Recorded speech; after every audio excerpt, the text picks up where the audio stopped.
The land we call ancient Canaan was not born overnight, nor was it shaped by a single people or a single moment.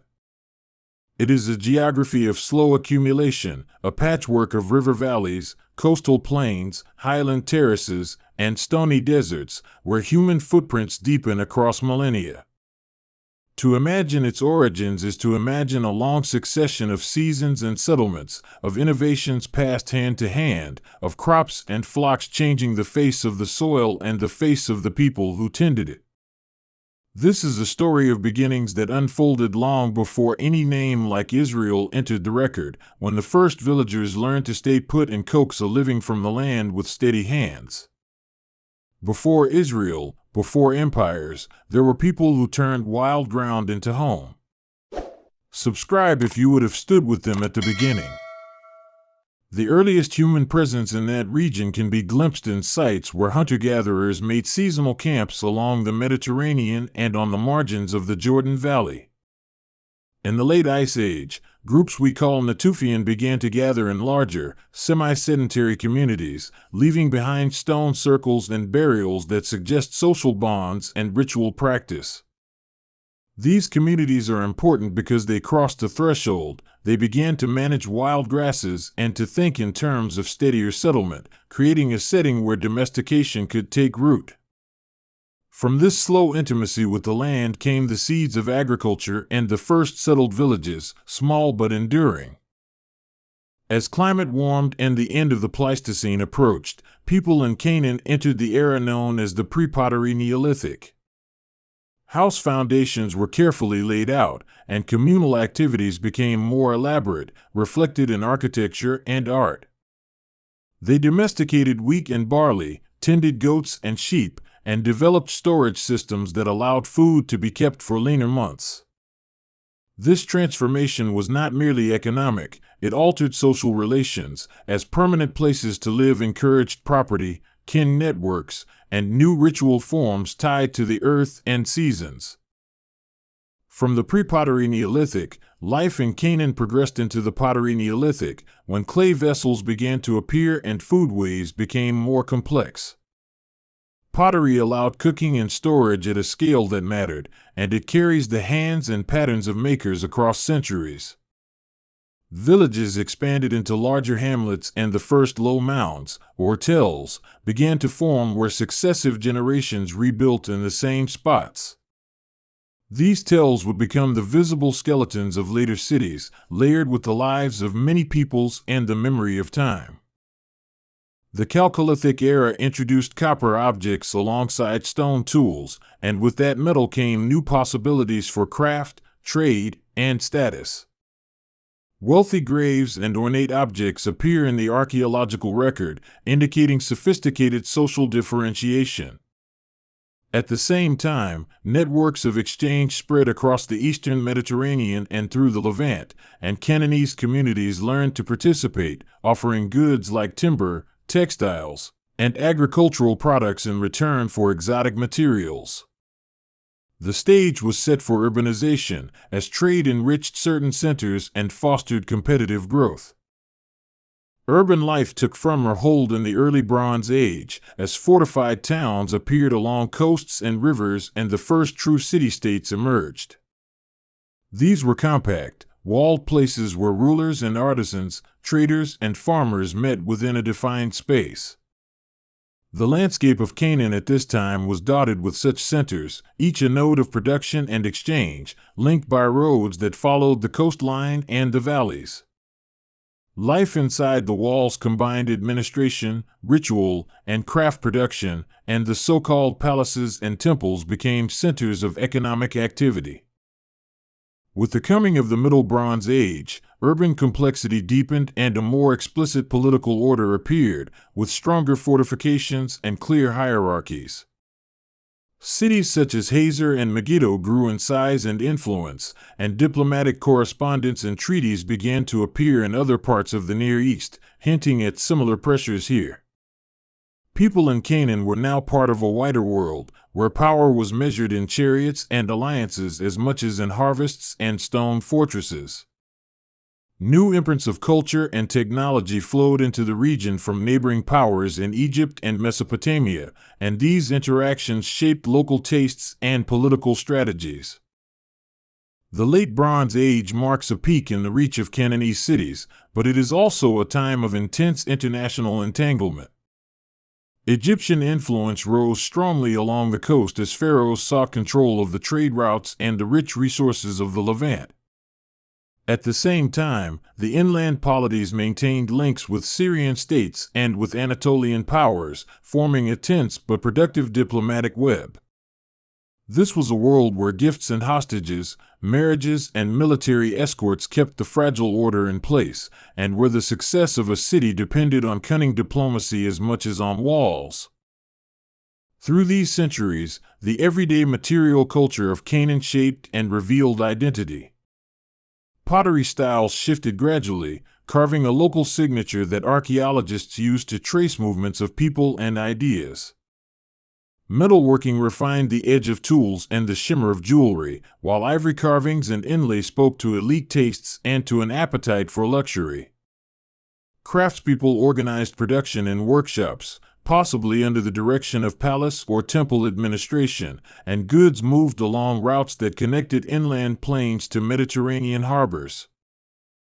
Canaan never existed in isolation, and its position as a land bridge made it a meeting ground for languages and tongues. The people spoke dialects of Northwest Semitic speech, cousins of the languages used further north and east, and those tongues carried with them the frameworks for poetry, law, and myth. The region also became a cradle for writing experiments, as alphabetic signs developed from earlier scripts and adapted to local needs. The invention and spread of consonantal alphabets would become one of the most enduring legacies of this place, quietly simplifying writing and enabling new forms of literacy. Religion in ancient Canaan was woven into daily life and political life, a tapestry of gods and goddesses who governed weather, fertility, and fortune. Names like El and Baal point to deities of authority and storm, while Asherah and Anat stand out as powerful female figures connected to fertility and war. Rituals took place in temples and on high places, and texts and iconography suggest a pantheon where negotiation with the forces of nature was constant. Myth and cult gave communities a shared language for making sense of scarcity and abundance, and the gods served as guarantors of kingship and civic order. Ugarit, far to the north on the Syrian coast, provides us with one of the richest windows into this religious world through a body of texts written in cuneiform that record myths, rituals, and local law. The Ugaritic corpus brings to life the drama of gods like Baal, who fights the sea and brings rain, and it reveals rituals that echo across Canaan. Although Ugarit was a distinct city-state, its literature and religion illuminate patterns that reached into the southern Levant, suggesting a shared cultural horizon. The myths recorded there are not isolated stories but nodes in an interlinked web of meaning that guided behavior and politics. Cities like Byblos, Tyre, and Sidon stood along the coastline and became prominent centers for maritime trade and craft. Byblos is often linked in Egyptian records and texts to the exchange of cedar and other goods, and its contacts across the sea helped foster durable merchant networks. The coastal cities specialized in shipbuilding, dye production from sea snails, and the distribution of goods from the interior to the Mediterranean. These ports became incubators of a certain cosmopolitan culture, where sailors, merchants, and artisans rubbed shoulders and exchanged not only goods but ideas and technologies. The cedar forests of Lebanon were among the region's most prized resources, feeding both the material needs of construction and the symbolic language of power. Kings of distant lands sought these timbers for their ships and palaces, and control of the forests became an object of both diplomacy and warfare. The trees fed economies and inspired rights, and the cutting of a cedar could be a political act that reverberated across kingdoms. Through timber and trade, Canaan became a crucial supplier in networks that stretched from Egypt to Anatolia. Agriculture in Canaan was both resilient and adaptable, shaped by terraces, irrigation, and the seasonal rhythms of rain-fed fields. Olive trees and grapevines became central, anchoring diets and economies through olive oil and wine, commodities that traveled widely. Farmers developed strategies for storing grain and managing livestock, and their practices allowed communities to withstand periods of shortage. The land shaped people as much as people shaped the land, and their agricultural choices sculpted social and economic relations across generations. Settlement patterns in the highlands produced a different rhythm from the coastal cities, with villages perched on hilltops to control small patches of arable land and shepherding territory. These communities often developed decentralized social forms, where kinship ties and local assembly mattered more than a centralized palace. In such landscapes, authority could be diffuse and communities exercised a more collective governance in everyday matters.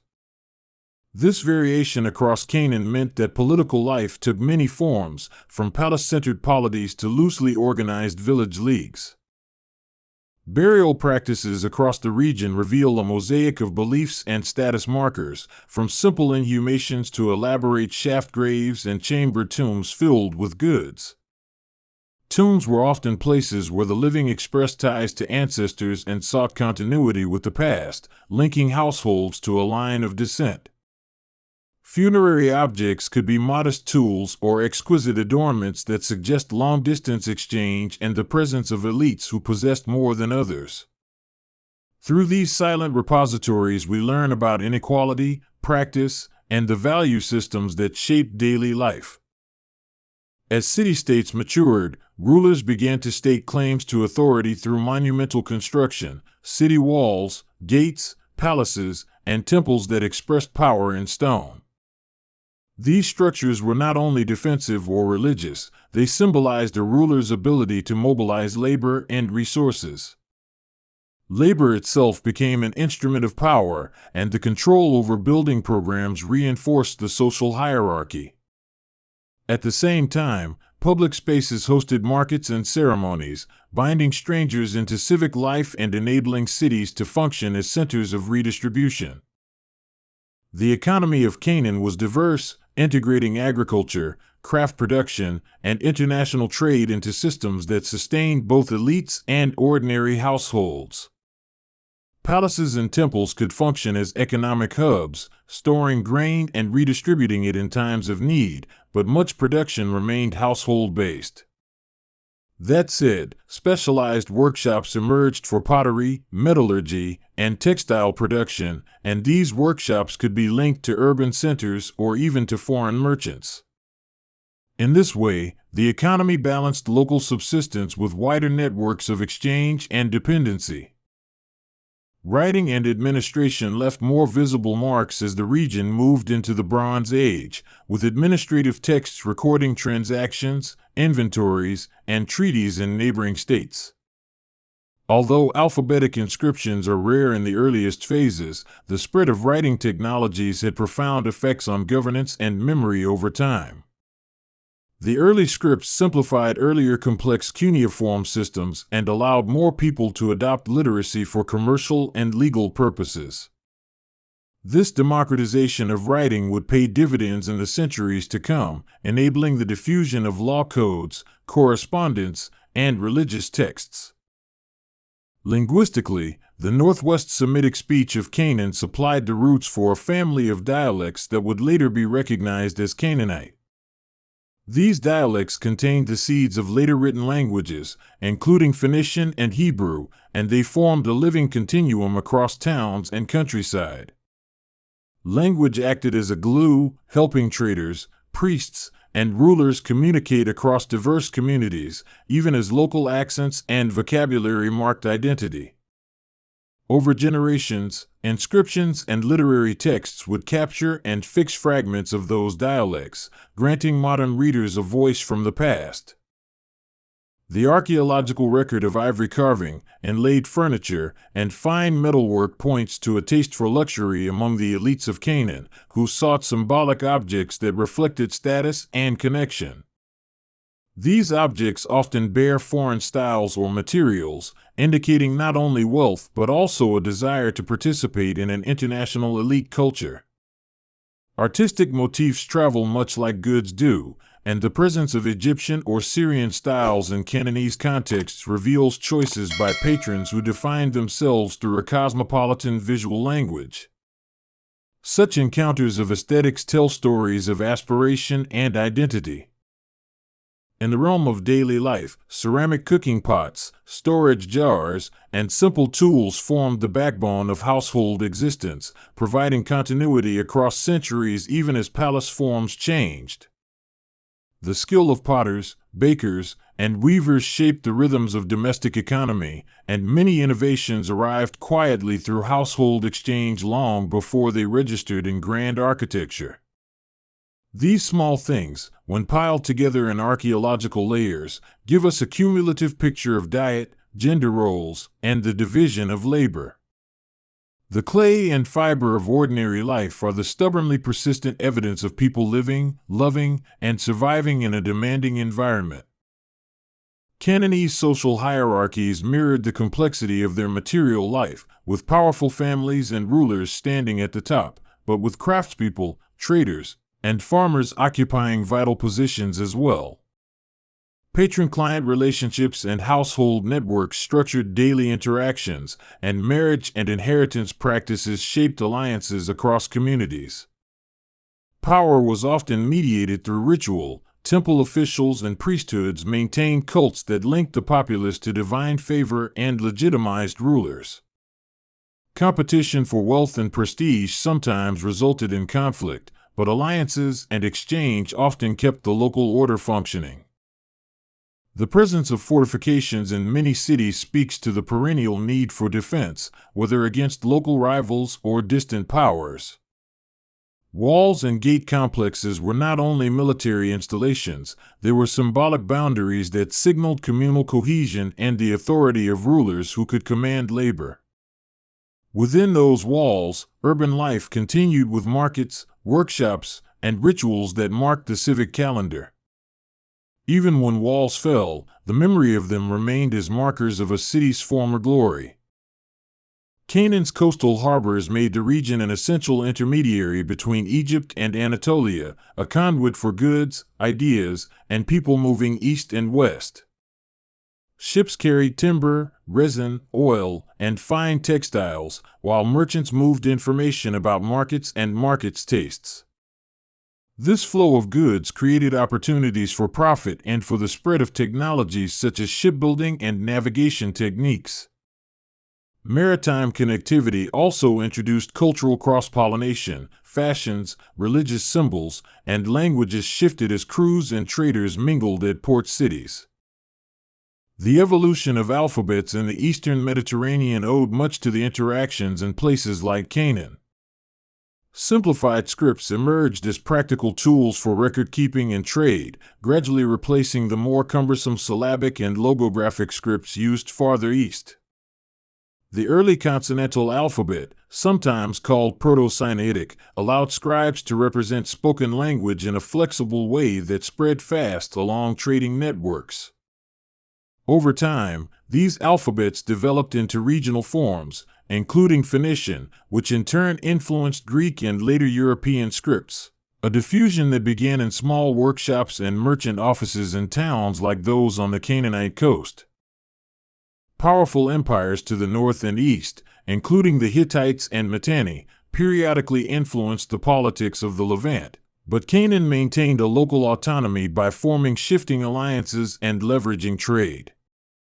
Princes and city kings negotiated their place in a landscape dominated at times by Egyptian power and at other times by Mesopotamian or Anatolian interests. These negotiations were delicate. Tribute could buy peace and access to resources, yet it could also humble a city by making its rulers subordinate to a distant palace. Such complexity made Canaan a chessboard where local ambitions met imperial pressure. Egyptian texts, especially during the New Kingdom, frequently refer to lands and rulers in the Levant, sometimes using broad names for the region and sometimes mentioning specific towns. The Amarna letters, for instance, provide a vivid glimpse into the diplomatic interplay between Egyptian pharaohs and Canaanite rulers, filled with pleas for reinforcements, complaints about rebellious vassals, and lists of gifts. These letters demonstrate that Canaanite leaders navigated an international system of power, dependent in part on the favors and threats of larger empires. The correspondence reads like realpolitik rendered in clay tablets, with all its anxieties, flattery, and betrayal. Ugarit and other northern ports transmitted not only trade goods but also literary forms that would influence later Canaanite and Israelite traditions. The Ugaritic scripts preserve hymns, myths, and ritual instructions that resonate with themes found elsewhere in the Levant. The literary craftsmanship in these texts shows a mature poetic culture that reflected social values, theological dilemmas, and political legitimacy. Through these writings, gods argue, kings lament, and communities contemplate their place in the cosmos. The Late Bronze Age collapse, a dramatic and contested episode, unsettled the established order across the eastern Mediterranean and the Levant. Cities were burned, trade networks fractured, and populations shifted in ways that scholars still debate. Some evidence points to invasions by groups called Sea Peoples, while other data suggest internal rebellions, earthquakes, and climate stress played roles in the upheavals.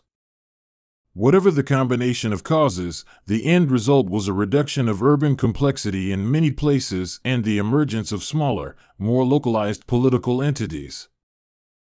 In the wake of the collapse, the early Iron Age saw a patchwork of smaller polities and new social configurations emerge across the Levant.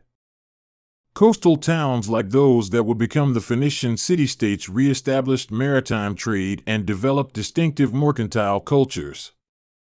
Inland, highland groups reorganized around hilltop centers and village clusters, and the process of identity formation accelerated as people adapted to a new political landscape. This period set the scene for the later historical narratives that would frame the region's transformation into the Iron Age kingdoms. The Phoenicians, heirs to the Canaanite maritime tradition, became renowned for their seafaring skills and for establishing trading colonies across the Mediterranean. Their alphabet spread with their ships, and their traders became familiar names in ports from Cyprus to Carthage. Yet this distinct maritime culture did not erase the older inland patterns. Instead, it complemented them, linking cities on the coast to rural producers and craftsmen in the hills. Here again, the interplay of land and sea created a durable economic and cultural synergy. Language and literature continued to evolve, and the early epigraphic records reveal a mingling of religious motifs, legal formulas, and royal titles. Inscriptions on stelae and dedications to gods cast light on how rulers wanted to be remembered and how communities formalized agreements and boundaries. Such texts often combine the mundane, land grants, tax exemptions, with the sacred, invoking gods to witness and guarantee pacts. The preservation of these inscriptions provides a direct but partial voice from ancient people who sought to manage their world through words carved in stone. Trade in luxury goods, such as precious metals, ivory, and exotic woods, connected Canaan to long-distance markets that also brought back foreign artistic models. Local artisans adapted these influences into unique styles, blending external motifs with indigenous tastes to create works that were recognizably Canaanese. Objects became diplomatic tools too, exchanged as gifts to secure alliances or to display status in courtly settings. The circulation of goods thus underwrote cultural exchange and the diffusion of ideas across societies. Rituals and sanctuaries dotted the landscape in forms that ranged from lavish temple complexes to small household shrines, offering a spectrum of religious practice. Temples acted as focal points for community identity and were sometimes economic hubs that controlled land and redistributed wealth. Household shrines show that religion was also personal and embedded in domestic life, with rituals aimed at protecting the family, ensuring fertility, and invoking ancestral favor. These layered practices reveal a religion that adapted to scale, from the intimate to the institutional. The iconography of Canaanese religion, figures of deities, animal motifs, and symbolic objects, speaks to deep concerns about fertility, power, and protection. Images of bulls and rams recur in association with storm gods, while goddesses are often linked to trees and fertility symbols. Such visual languages helped ordinary people connect daily activities like sowing or shepherding to cosmic cycles mediated by the gods.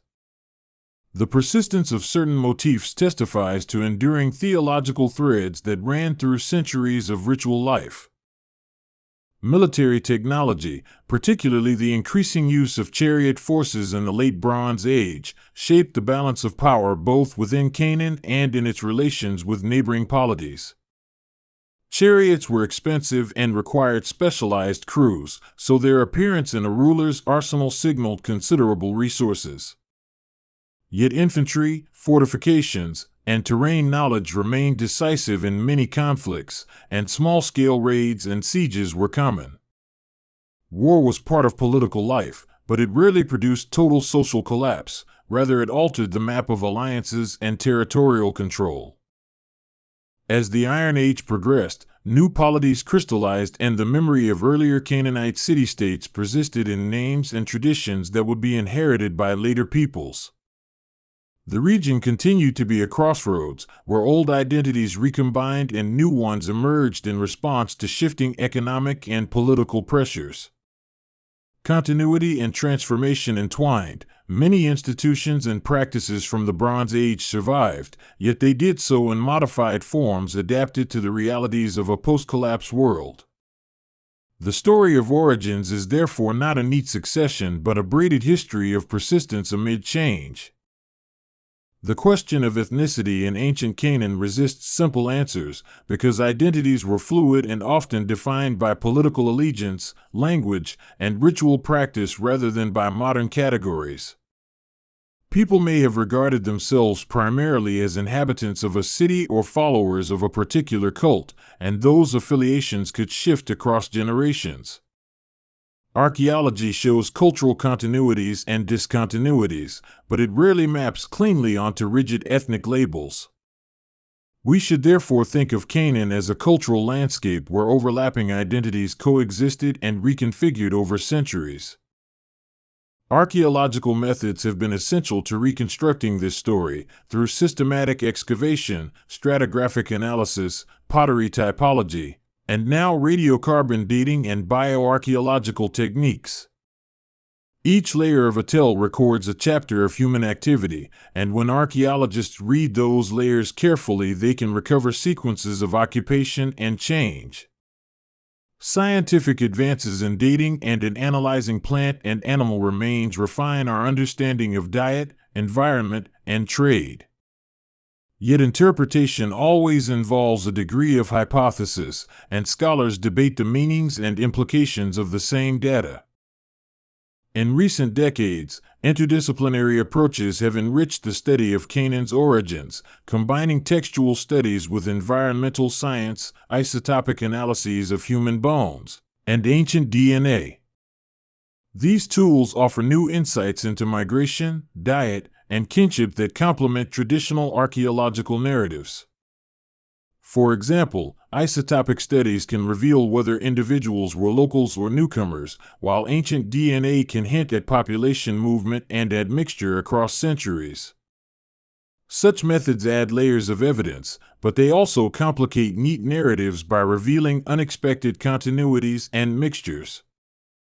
Climate and environment shaped the trajectory of human societies in Canaan, influencing patterns of settlement and agriculture in visible ways. Periods of favorable rainfall supported population growth and urban expansion, while drier intervals forced communities to adapt or abandon marginal lands. Yet the impact of climate is never deterministic. Human choices, political institutions, and trade networks mediate environmental effects. The end of the Bronze Age remains a puzzle precisely because it likely combined climatic stress with human conflict and economic reconfiguration. Trade routes that linked inland valleys to coastal ports knitted the region into a tapestry of exchange that sustained urban life. Caravans crossed wadis and mountain passes, moving embroidered textiles, metals, glass, and foodstuffs, while ship convoys rounded the coast with cargoes bound for distant markets.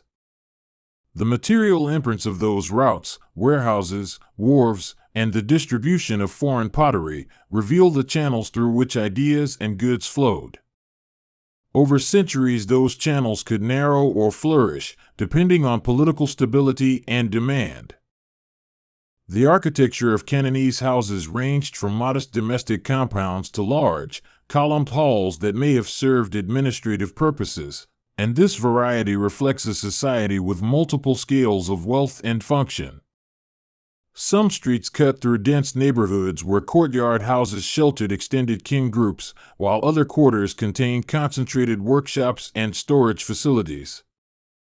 Public architecture, from city gates to temples, articulated a city's public face and captured its ambitions. Together, these built environments structured daily rhythms and articulated both private and communal identities. The Bronze Age cities had administrative elites who recorded transactions and coordinated public works, yet much of the labor force remained engaged in husbandry and small-scale craft. This mixture of centralized authority and dispersed production created economies that could be resilient but also susceptible to disruption. When trade faltered, elites could maintain some measure of control through storage and redistribution, but longer crises often eroded central power. The dynamic between palace and household thus framed the capacity for cities to endure or to decline.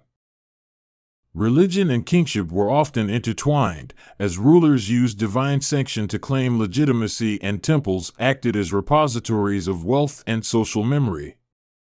Royal inscriptions sometimes depict kings dedicating spoils to gods or performing ritual acts that symbolically renew their power. Such acts were both political theater and real material transactions, transferring wealth to temple institutions that reinforced the social order. The religious dimension of kingship gave governance a sacred caste, making politics a performance under divine scrutiny.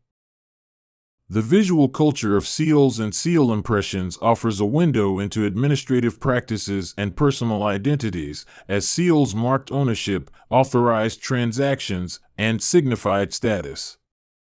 Many seals bear iconography drawn from myths and royal imagery, connecting daily documents with a broader world of symbolic meaning. The portability of such artifacts made them tools of identity as well as administration, allowing individuals to stamp their place in a document or to seal a container for trade. These small objects carried the weight of trust in a largely pre-literate commercial world. Conflict over resources, whether water, grazing land, or access to trade routes, often catalyzed competition between cities and polities in Canaan. Rivalries could erupt into raids or prolonged sieges, and alliances were the political currency of the region. Yet conflict also drove innovation in military technology and urban defense, from gate complexes to strategic fortification lines. The interplay of conflict and cooperation defined much of the political landscape, creating shifting mosaics of power. Art and craft in Canaan reveal passions for form and technique that produced works of remarkable finesse, from carved ivory to polychrome frescoes and sophisticated metallurgy. Artists and craftsmen achieved high degrees of specialization, and their products often display cross-cultural influences that attest to extensive connections. Local schools of style adapted foreign elements into regional expressions, producing artifacts that read like cultural hybrids. These objects are proof of a vibrant aesthetic life that extended from the domestic to the ceremonial. The story of children in ancient Canaan is less often told, but archaeological traces, small toys, juvenile burials, and traces of schooling in later periods suggest that childhood was a time of learning and apprenticeship. Children learned the skills that shaped community life, from basketry and pottery to herding and farming, in a continuum where knowledge was transmitted within households. Rituals of passage and family obligations also oriented youth toward adult responsibilities, embedding them in social and economic networks. The daily duties and play of children formed the unseen scaffolding of stability in households throughout the region. Gender roles in ancient Canaan varied by context and time, but women clearly occupied central positions in domestic economy, ritual practice, and occasionally in public life. Texts and iconography show women as goddesses and as participants in cult, and objects associated with female burials suggest both domestic skill and personal display. Elite women could exercise influence through patronage and household leadership, although the highest political offices were often male. These nuances remind us that gender dynamics were complex, shaped by local custom as much as by broader social structures. The archaeological record also preserves evidence of itinerant groups and migrant craftsmen who carried specialized skills across the region, adding layers of cultural texture to Canaanese towns. Such mobile artisans could introduce new techniques and forms that invigorated local production, creating hybrid styles and fostering innovation. Migratory movements were not only disruptive, they were also creative engines that replenished talent and diversified local repertoires. Through such mobility, innovations in metalwork, pottery, and textile production spread and transformed communities. The evolution of legal practices and dispute resolution in Canaan likely mirrored broader Near Eastern patterns, with customary law and local assemblies adjudicating conflicts, supplemented by covenantal forms that bound communities. Contracts, witness lists, and oath formulas suggest a legal culture that valued reciprocity and the public sealing of agreements. Temples often functioned as neutral grounds to store documents and to witness transactions, linking sacred and legal spheres. Such systems helped sustain commerce and social relations even across fragmented political landscapes. Myth and storytelling shaped communal memory and identity, transmitting values and historical claims through generations, and these narratives often intertwined divine action with political legitimacy. Stories of foundational events, heroic exploits, and divine favor rooted communities in a past that justified present arrangements. These narratives could be harnessed by leaders seeking to legitimize control or by priests seeking to sustain cultic traditions. The resilience of myth and social life made it a living archive of communal purpose. As ironworking became more widespread, technology shifted and new opportunities arose for toolmaking and weaponry, enabling agricultural intensification and military innovation.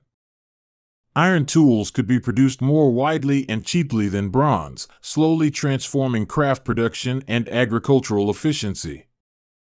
While the transition to iron did not immediately revolutionize every part of society, its diffusion over centuries contributed to changing labor regimes and to new forms of material culture. The technological shift thus intersected with social change in ways that reshaped communities across the Levant.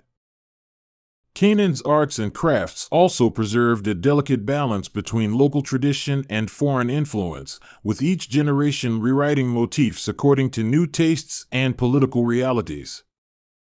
Decorative patterns on pottery, palatial frescoes, and carved ivories carry echoes of Syrian and Egyptian models while remaining distinctly local in theme and execution. This hybridity is not a sign of imitation but of selective appropriation, a conscious choice to adopt and adapt external models for internal uses. The creative interplay of adoption and innovation characterizes much of what we call Canaanite culture. In the archaeological record, certain sites act as anchor points for regional histories, places like Hazor, Megiddo, and Lachish in the interior, and Byblos and Ugarit on the coast. Each site has its own biography of destruction and renewal, an episodic narrative visible in burned layers, rebuilt fortifications, and changing pottery styles. Studying these sites in relation to one another allows scholars to map patterns of trade, conflict, and migration across time. The longue durée of these landscapes is written in the succession of occupation and abandonment that characterizes so many tales. Religion and mythology offered ways for communities to interpret disasters and victory alike, and priests and prophets mediated those interpretations in public forums. During times of scarcity or invasion, explanations were sought in divine displeasure or in the failure of ritual, prompting renewed cultic activity or the reconfiguration of power. Similarly, successful harvests or military triumphs were invested with sacred meaning and commemorated in ritual and monument. Thus, religion functioned as both an explanatory framework and as a mechanism of social cohesion.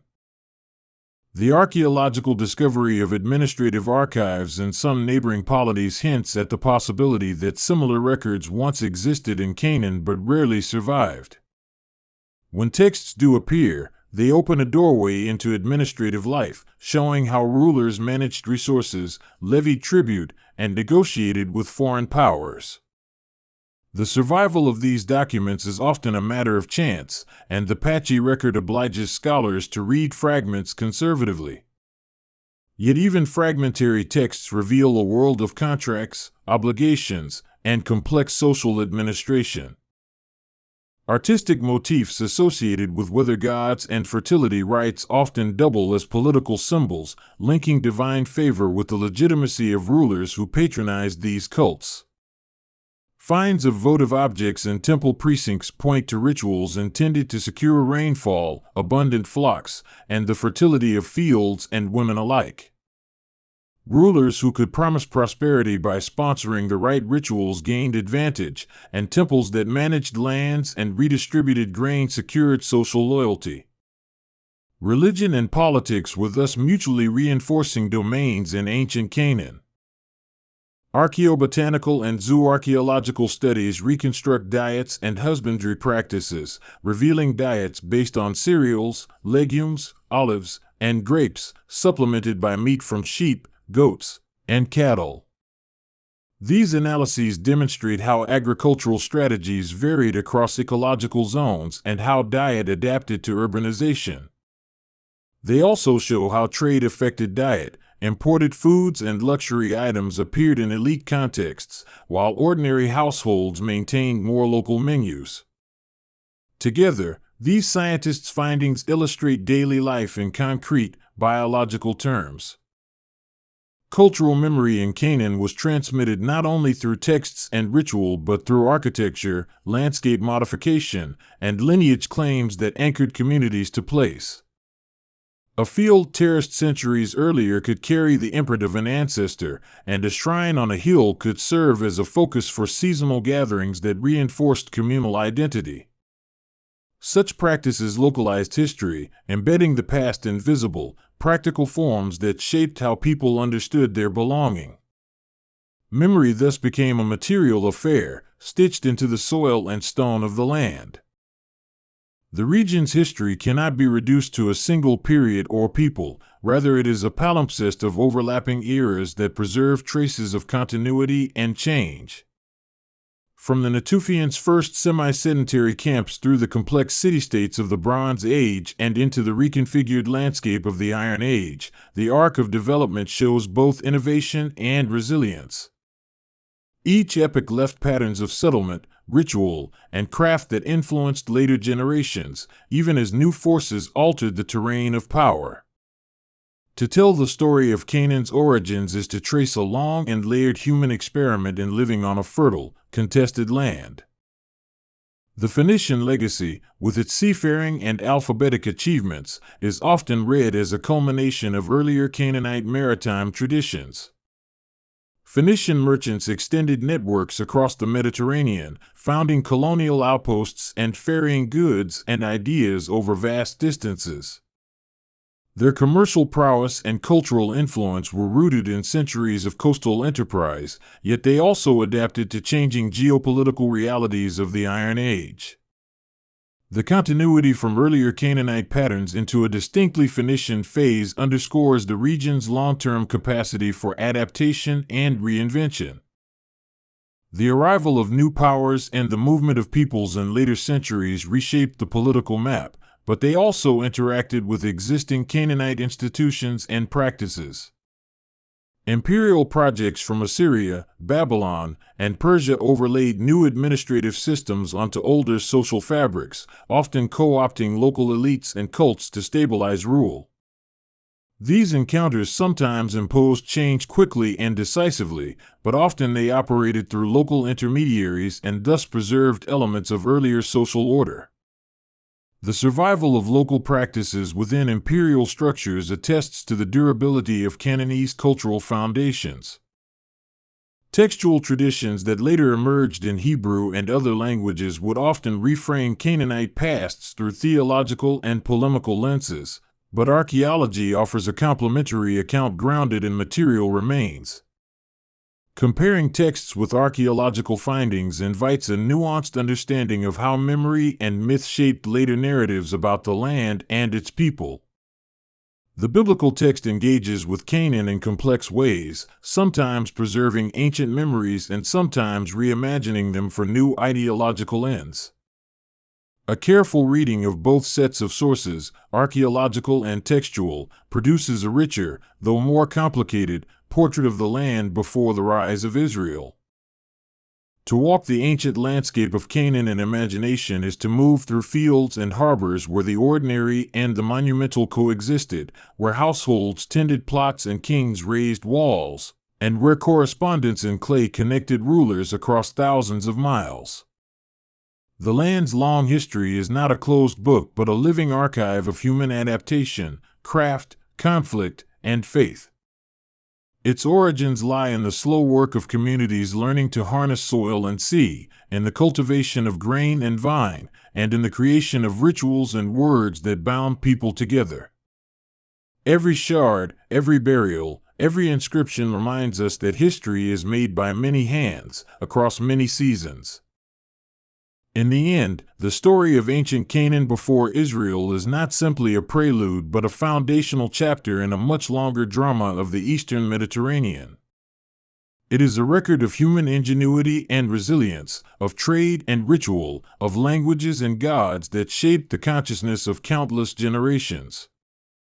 Studying its origins teaches us about the ways in which communities build worlds, through food, faith, craft, and exchange, and how those worlds persist, transform, and inform what comes after.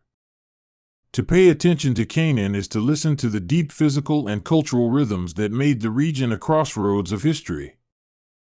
Listen closely and let the wide, sun-baked map of the ancient Levant unfold in your mind, a narrow spine of land and sea between great empires, stitched together by arteries of trade, rivers of people and ideas, and a dozen small thrones that each claimed the sky above them.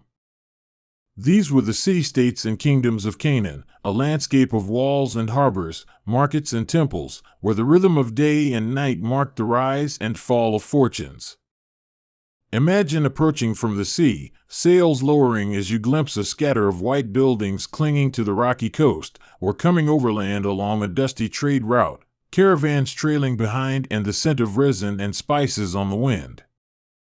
Each city had its character, from salt-bright ports to inland hubs ringed with olive groves, and each one bore the imprint of a long chain of rulers, priests and merchants who carved meaning into the stones. The geography of Canaan shaped everything: a narrow coastal plain that allowed swift movement by sea, a rugged central highland dotted with terraces and cisterns, and to the east the Jordan Rift Valley that concentrated travel toward the Dead Sea. This small, varied stage produced a striking density of settlements, each small enough to be governed by a single palace or council, yet rich enough to support specialized crafts and distant trade. Because the land was a crossroads between Egypt, Anatolia, and Mesopotamia, It became a chessboard on which larger powers moved their armies and merchants, seeking access to raw materials, strategic ports, and tribute. The result was a mosaic of client kings, independent city rulers, and occasional imperial governors, each negotiating survival between ambition and the demands of neighbors. Would you have ruled a city-state or bent the knee to an empire? Subscribe and choose your side on Canaan's chessboard. Picture the city-state as an organism with a palace at its heart, a temple that sounded the hours, and neighborhoods where potters and weavers worked late into the evening. The ruler, whether titled king, lord, or mayor, often lived in a fortified complex that served as administrative center, royal residence, and symbol of authority. Near the palace you would find scribal rooms, treasuries filled with jars and ingots, workshops for bronze and ivory, and courtyards where official ceremonies were staged. Religious life threaded through public and private spaces. Temples and shrines were economic hubs as well as places of prayer, controlling land and labor and households that supported seasonal festivals. Power in these cities was never static. It depended on a shifting balance of trade, military alliances, marriages, and pacts, and sometimes the sudden appearance of a distant army that could topple a dynasty overnight. Kings sent envoys, exchanged gifts of lapis and resin, and signed treaties that bound them to their overlords with waxed cords or sealed clay. Messengers moved with urgency across the Levant, carrying cuneiform tablets or letters in different scripts, each a fragile proof of a fragile alliance. The Amarna letters of the 14th century BCE are the best surviving testament to this diplomatic web, revealing how Canaanite rulers pleaded for military support, reported raids, and sometimes plotted against one another with a mixture of arrogance and desperation. Trade was the lifeblood of many coastal cities. Ports like Ugarit and later Tyre and Sidon were nodes in a vast maritime network that linked timber-rich Lebanon, the metals of Cyprus, the lapis of Afghanistan, and the markets of Egypt. Traders moved cedar planks, purple dye drawn from sea snails, tin and copper for alloying, olive oil, and grains, and along with goods came ideas, religious motifs, architectural styles, and innovations like alphabets. These exchanges made some cities wealthy enough to invest in monumental architecture, lavish tombs, and imported luxury, and they also made them targets for rivals and for the predations of imperial powers who coveted their harbors and resources. Inland, the picture was different but no less vibrant. Cities such as Megiddo, Hazor, and Shechem dominated strategic crossroads, controlling fertile valleys and the trade routes that led to the coast or up into Mesopotamia. These centers fortified themselves with massive walls and complex gate systems where civic life gathered, markets thrummed, and judicial matters were settled. Control of a few key hilltops could determine who dominated a valley and collected tolls from traders and armies, which in turn funded the palace and the temple. The competition for such control fueled shifting alliances among city-states, and a prosperous season could quickly breed enmity and rebellion. Kingship in Canaan was expressed through ceremony and image as much as through force. A king presented himself as the steward of fertility, the guarantor of justice, and the mediator with the gods, often depicted wearing specific crowns, seated on thrones with certain motifs, or conducting rituals that legitimized his rule. Royal inscriptions and iconography show a tension between divine sanction and practical authority. Rulers professed piety and connections to gods, even as they negotiated with other human rulers and managed the grain, labor, and bronze that kept the city functioning. Priests and scribes amplified the sacred aspect of kingship by recording genealogies, anniversaries, and offerings, making the palace a center for both political and cosmic order. Religion itself in Canaan was polytheistic and deeply local, with each city tending its pantheon of gods and goddesses who claimed particular power over weather, fertility, or the seas. Temples were repositories of civic wealth and identity, gods were thought to protect the city and to be present at festivals that pulled the community together. Rituals tied to the agricultural calendar, planting, harvest, and rain, hinged on the goodwill of these deities, and priests maintained cycles of sacrifice and celebration that affirmed the social order. Yet religion also adapted, absorbing foreign gods and ritual practices through trade and conquest, so the deity worshipped in one port might carry echoes of a name heard in a distant kingdom. Language and writing reveal another layer of Canaan's networked life. For centuries, scripts and tongues circulated: Egyptian hieroglyphs, Akkadian cuneiform used for international correspondence, and local alphabets that would eventually give rise to Phoenician and Hebrew writing. The development of alphabetic scripts in this region democratized writing, allowing shops, temples, and families to keep records with less effort than cuneiform required. Scribes rose to prominence, mediating between rulers and traders, drafting treaties and receipts, and copying religious texts that bound present communities to ancestral pasts. The inscriptions left on pottery, stelae, and monuments are voices from the past, fragmentary but insistent, telling us how people saw themselves and their neighbors. Metallurgy and craft were the engines of status and warfare. Bronze production required tin and copper, which had to be sourced and traded, and the elites invested in weapons, chariots, and ornate adornments to display power. Workshops produced fine ceramics, inlaid ivories, faience beads, and carved gem seals that functioned both as personal ornament and as administrative tools for sealing documents and storerooms. The material record shows a gradient of skill, with coastal centers often producing highly refined objects and inland towns offering practical, sturdy wares. Craftsmen formed networks across the region, their techniques passing from city to city and evolving as they met new tastes and demands. Fortifications became one of the most visible signs of competition. Ramparts, glacis, casemate walls, and massive stone gates were investments in survival, and archaeological layers of destruction can often be read as a record of rivalry. The fortifications of Hazor or Megiddo speak of multiple campaigns, rebuilding, and reinforcement across generations. Sometimes a city's defensive upgrades signal a period of prosperity, as surplus allowed for public works. At other times they are urgent reactions to imminent threat. The sight lines from walls, the arrangement of towers and gates, and the logistics of water and food storage all dictated how a city faced sieges and raids. Warfare itself ranged from quick, seasonal raids for grazing or booty to protracted campaigns by regional powers. Chariots and infantry moved along known corridors, and commanders used the geography, valleys, passes, rivers, to maneuver. Kings hired mercenaries and formed alliances with neighbors to assemble adequate forces, but often battles boiled down to local disputes over land and tribute. The evidence of burned layers in cities tells of swift conquests, while treaty texts show the diplomacy that tried to avoid such outcomes, binding rulers into webs of mutual obligation and sometimes turning potential enemies into uneasy allies. Diplomacy was a craft as measured as swordplay, and the tokens of it took many forms: gifts of metal and exotic wood, marriage alliances that bound dynasties, and written pledges that carried the weight of the gods through swearing rituals.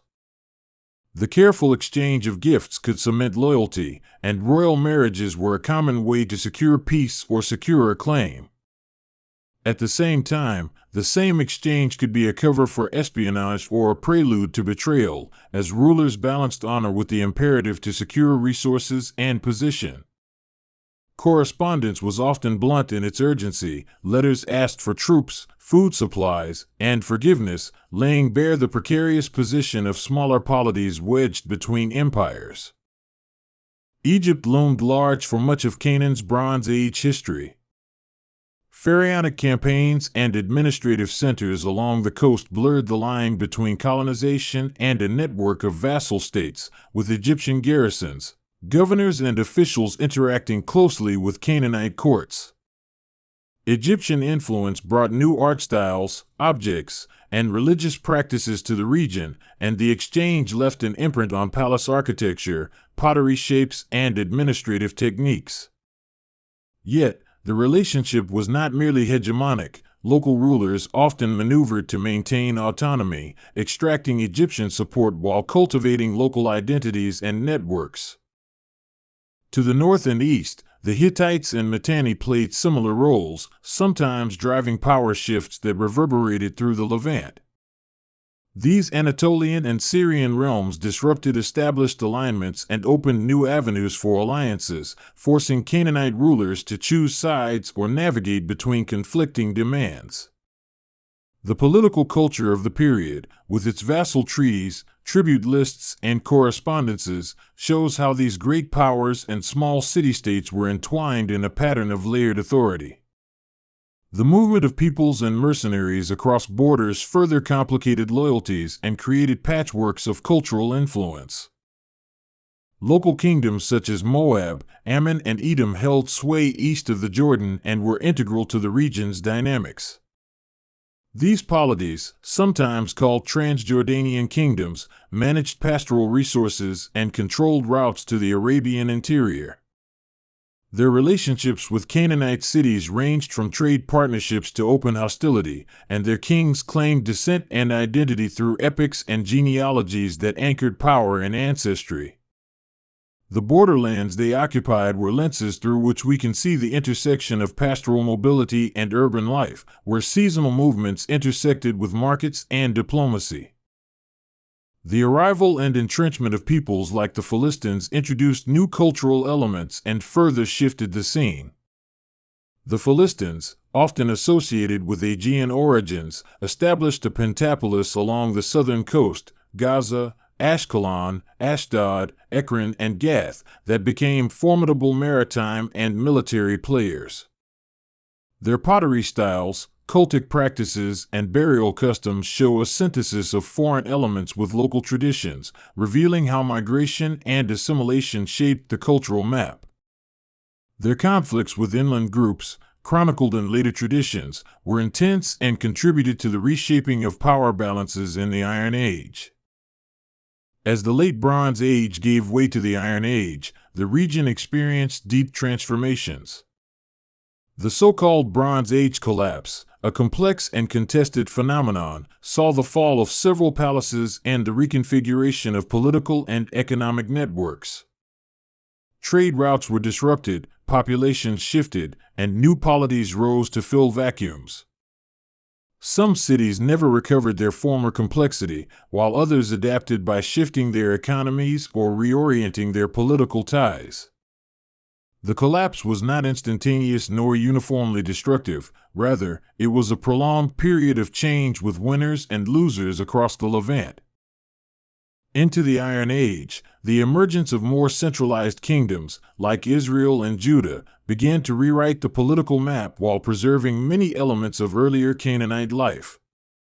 These kingdoms built on existing urban centers, making claims to ancestry and land that resonated with older traditions.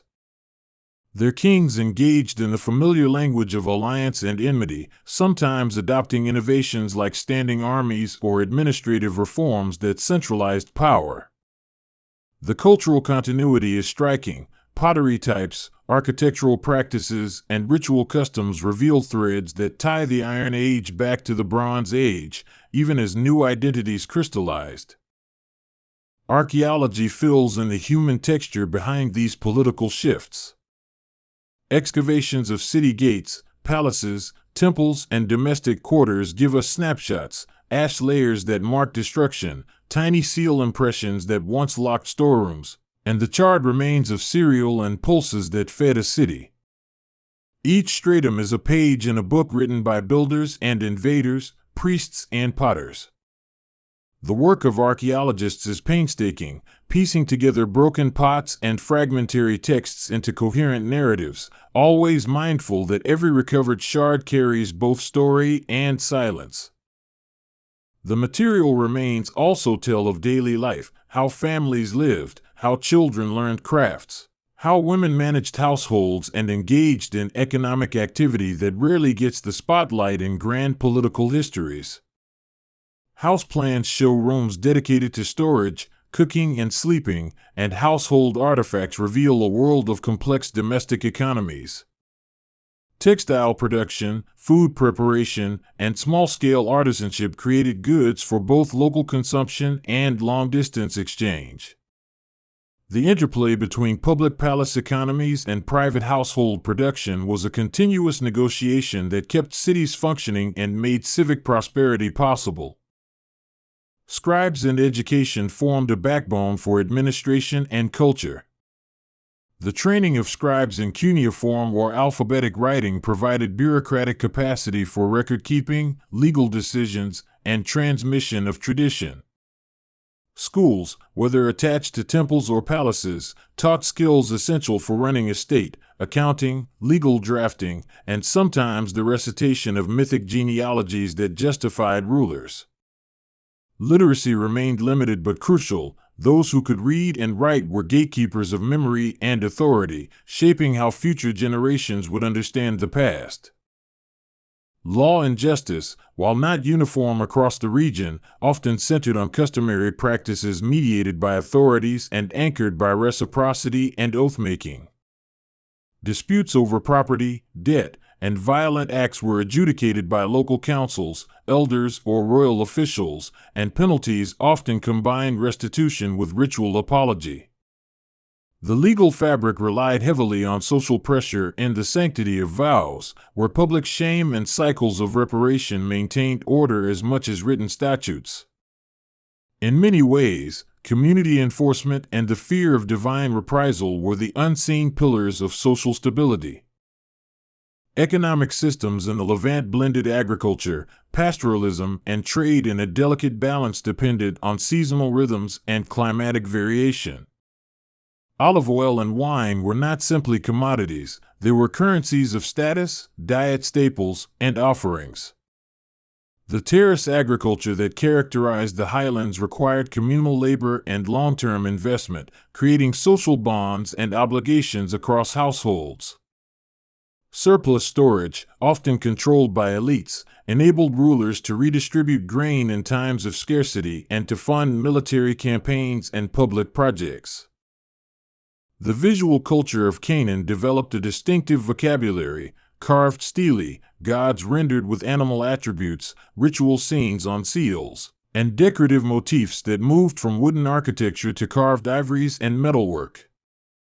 Artisans reinterpreted symbols to fit local meaning, sometimes blending foreign iconography with indigenous subjects to create hybrid styles. Palaces displayed images that emphasized rulership and divine favor, while everyday objects bore motifs that spoke to household hopes, fertility, and protection. These visual cues connected communities to a larger Mediterranean and Near Eastern aesthetic, making the Levant a crossroads of artistic innovation. Religion and ritual also permeated more private spaces. Household shrines, altars, and amulets indicate a popular piety that complemented state-sponsored cults, where families maintained small rites to ensure protection and fertility. The presence of votive figurines, libation vessels, and prayer inscriptions inside houses suggests a landscape of religious practice that was intimate and continuous. These domestic acts of devotion created a sense of security against illness, misfortune, and the caprices of neighbors, binding family and community to the rhythms of the sacred. Festivals marked the year with dramatic public performances that reinforced civic identity. Processions, feasts, and theatricalized rituals enacted myths and reaffirmed the relationship between people, king, and gods. These events were occasions for display and redistribution. Elites showcased their generosity, and the community partook in shared food and ritual, strengthening social cohesion. Participation bound people into the polity and made the city feel alive, a shared place with meaning beyond survival. Seafaring culture along the coast added a cosmopolitan sheen to certain polities, where mariners and merchants returned with exotic objects and stories of distant shores. Ship construction, navigation techniques, and port infrastructure became technologies that shaped a city's fortunes. Harbor cities became melting pots where languages mixed and culinary practices diversified, and where sailors adapted foreign customs into local life. The sea offered wealth and danger in equal measure, promising routes to far markets but also bringing hostile fleets and piracy. The ebb and flow of population movements also influenced power dynamics. Seasonal migrations of pastoral groups intersected with urban economies, and intermittent movements of peoples in search of land or refuge reshaped demographic patterns. Refugees and migrants sometimes settled into new towns or assimilated into existing communities, bringing skills and customs that could revitalize economies or create friction. These movements made the Levant a dynamic environment in which identities were continually negotiated rather than fixed. Memory and myth were potent tools for legitimizing authority and binding communities to place. Rulers invoked ancestors and heroic pasts to bolster their claims, while temples preserved genealogies and sacred histories that rooted a people and a landscape. Even in the absence of written records, oral traditions carried weight, shaping legal practices and land claims. This mnemonic work ensured that cities were not only physical spaces but also repositories of shared stories that sustained communal coherence across generations. The relationship between city and countryside was symbiotic and often fraught. Cities depended on rural hinterlands for food, raw materials, and manpower, while villages relied on urban markets and protection. Control over agricultural resources underpinned political power, and competition for land sometimes led to violent confrontations or negotiated settlements. Rulers had to manage taxation, labor obligations, and the protection of rural communities to maintain a stable flow of resources into the city. Personal status was expressed through burial practices as much as through visible wealth and life. Tombs ranged from simple pit graves to complex burial chambers filled with offerings and imports, and the differences tell us about inequality and aspiration. Funerary goods, ceramics, jewelry, weapons were not merely material, they expressed identity, continuity, and the hopes of those left behind. Elaborate tombs could anchor a dynasty in memory, while everyday graves give us a humbler view of beliefs about death and afterlife across social strata. The economy of ideas moved as readily as goods. Religious motifs, legal concepts, and literary forms traveled along the same routes as timber and tin, transformed as they were taken up by local minds. Mythic cycles and wisdom literature circulated and re-emerged in new forms, shaping how communities articulated their worldviews and moral orders. The exchange of ideas made the Levant intellectually vibrant, a place where texts and beliefs cross-fertilized to create hybrid intellectual traditions. Archaeological discoveries periodically force us to rethink long-held narratives. New inscriptions, layers uncovered in excavations, and improved dating techniques refine our chronology and challenge tidy periodizations. Where earlier models painted broad strokes of collapse and revival, recent evidence reveals nuance, continuities in craft traditions, survivals of administrative practices, and adaptive strategies that complicate the picture of abrupt end and rebirth. The past reveals itself as messy, resilient, and creative, full of human ingenuity in the face of disruption. The names of cities that have come down to us, Ugarit, Tyre, Sidon, Hazor, Megiddo, carry resonances of power and memory, but they are only a partial catalog of the countless smaller towns that once threaded the landscape. Many sites remain unexcavated or unidentified, their stories buried beneath millennia of reconstruction and erosion. Each unexcavated mound hints at lives lived in the margins and at the hands that crafted everyday things, the hum of workshops and the chatter of markets lost to time. The silence of these places is as telling as the noise of the great centers, reminding us of the limits of our knowledge and the ongoing potential for revelation. Institutions of power were frequently inventive in their attempts to manage complexity. Bureaucracies developed methods of taxation, labor mobilization, and legal adjudication that allowed rulers to project authority beyond the palace gates. These institutions were flexible, often incorporating existing local customs to gain legitimacy, and they could expand or contract with the fortunes of a ruler. The tension between centralized administration and local autonomy is a running theme, shaping how Canaanite polities managed diversity and conflict. The role of women in city-states was multifaceted and often underrepresented in earlier scholarship, but evidence shows they held economic, religious, and sometimes political authority. Women managed estates, engaged in trade, acted as priestesses, and, in some cases, ruled. Textual and archaeological evidence reveals legal rights over property and the existence of female-run workshops, indicating that women were active agents in the public economy as well as in domestic life. Their presence in both temple and household spheres made them central to social reproduction and cultural continuity. Patterns of urban planning reveal priorities and constraints: narrow alleys that shaded residential blocks in the heat, central marketplaces that drew the flow of commerce, and water systems, cisterns, wells, and channels, designed to sustain life through drought. The way a city unfolded physically reflected its social logic, with public spaces for assembly and ritual and private quarters for craft and family.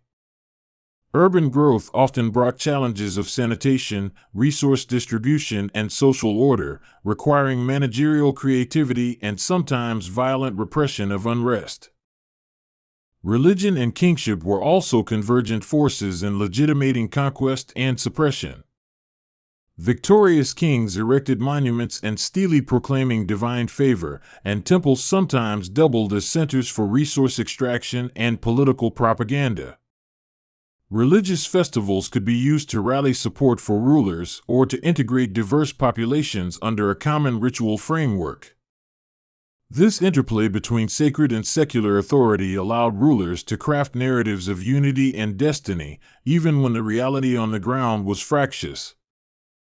Cities also served as centers of medical knowledge, where healers and specialists used a combination of herbal remedies, ritual incantations, and practical techniques to treat injury and disease. The archaeological record yields instruments, ointments, and textual references to therapeutic practices that mixed empirical observation with spiritual care.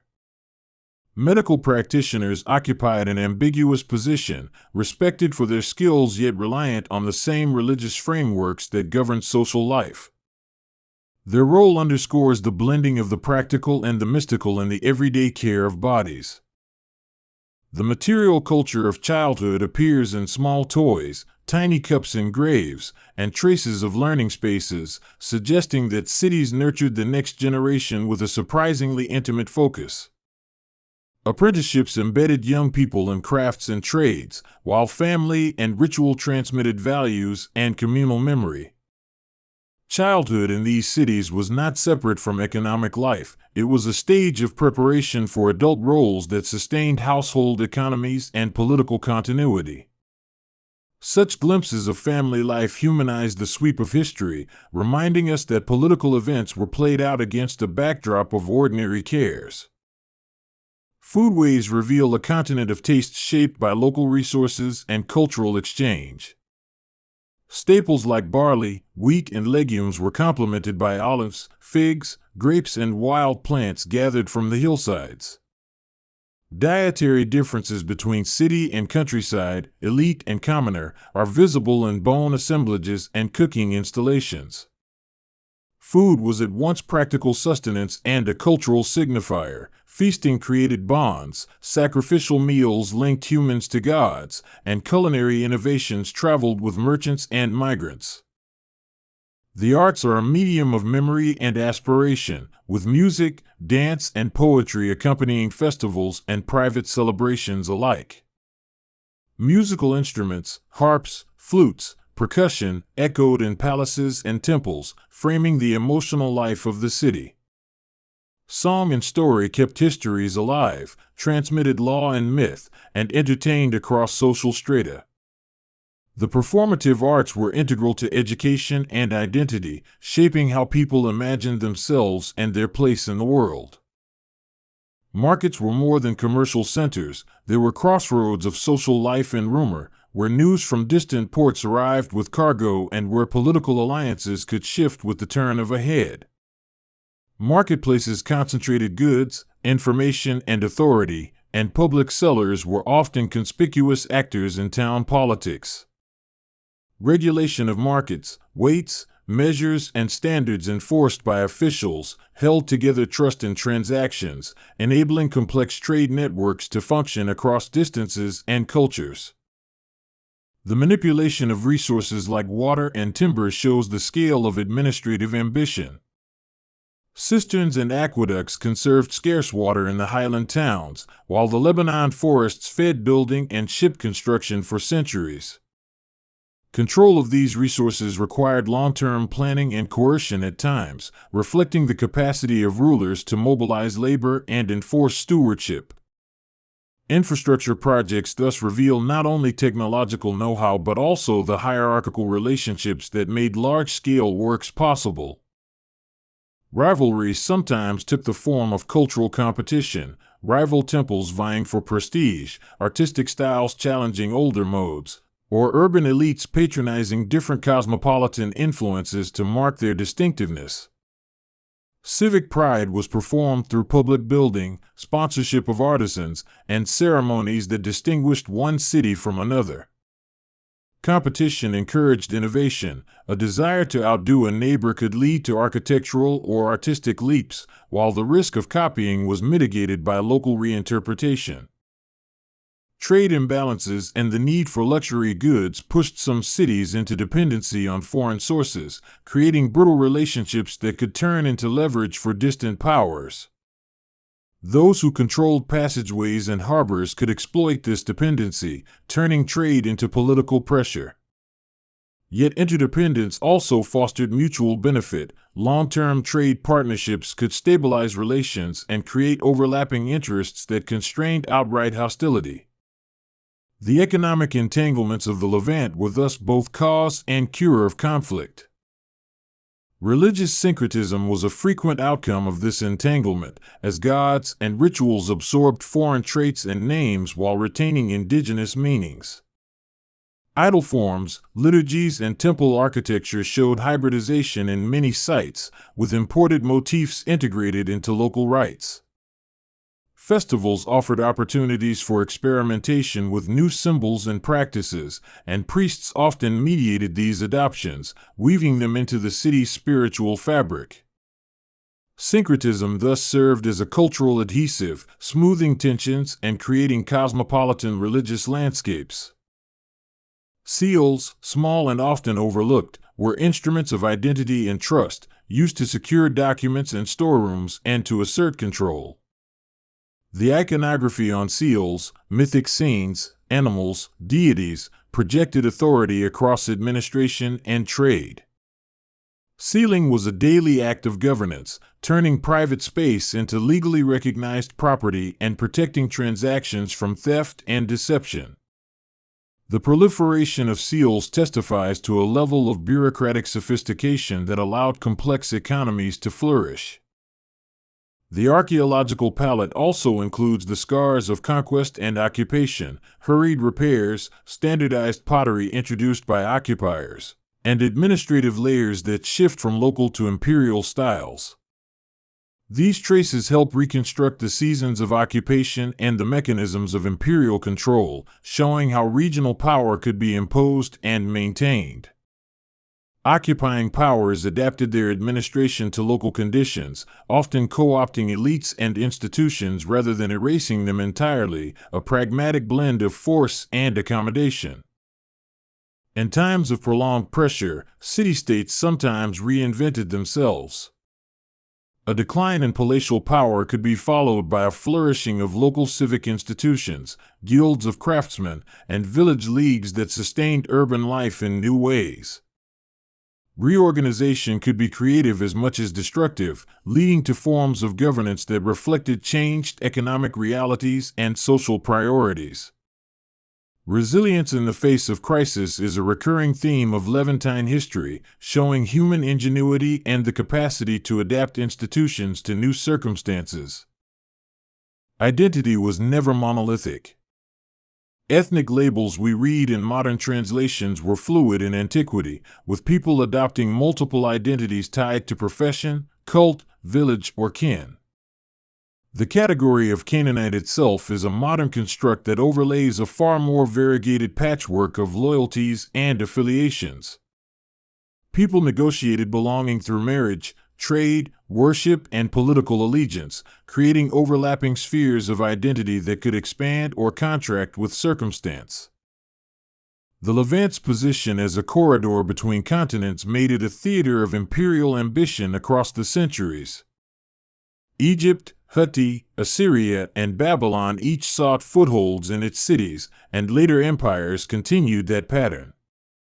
Yet long-term control was rarely absolute. Local rulers often reasserted themselves between phases of imperial dominance, and cultural continuity persisted despite administrative changes. This layered history of domination and rebound is essential to understanding the region's deep resilience. Religion, politics, and economy intersected most starkly at the temple door, where offerings were accepted, justice might be sought, and goods stored for redistribution.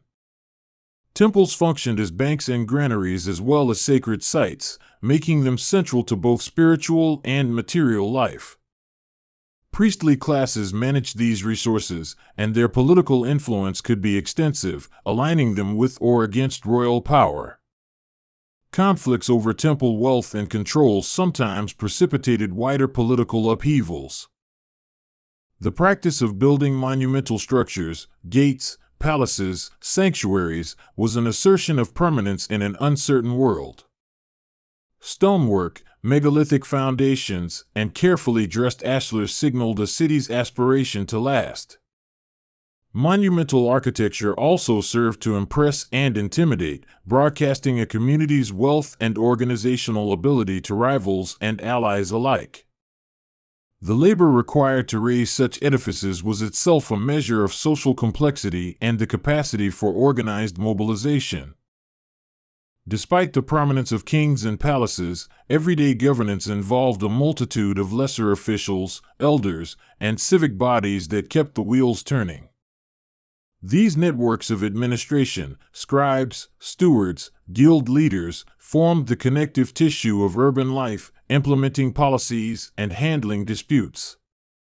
Their actions were often invisible in grand narratives, but essential to the functioning of city and state. Local governance thus balanced between the spectacle of royal authority and the mundane tasks of managing people, goods, and disputes. Music and religious chant carried announcements of ritual and law, reinforcing social memory through sound. The auditory landscape, bells, drums, singing, constituted a shared social repertoire that reminded citizens of order, celebration, and mourning. The sound of daily life mattered. It structured time, alerted communities to danger, and summoned worshippers to communal gatherings. These sounds connected past to present, embodying tradition in a living, portable form. Crisis often catalyzed innovation. Famine, drought, or external pressure compelled rulers and citizens to adopt new cropping patterns, diversify economic networks, or restructure labor obligations. Innovation was not always progressive. Sometimes it was a set of improvisations that bought time and survival. The capacity to innovate under duress is another thread of continuity across centuries, showing how challenges prompted practical responses that could become lasting institutions. Intercultural marriages and the migration of skilled artisans helped spread techniques and ideas across city boundaries.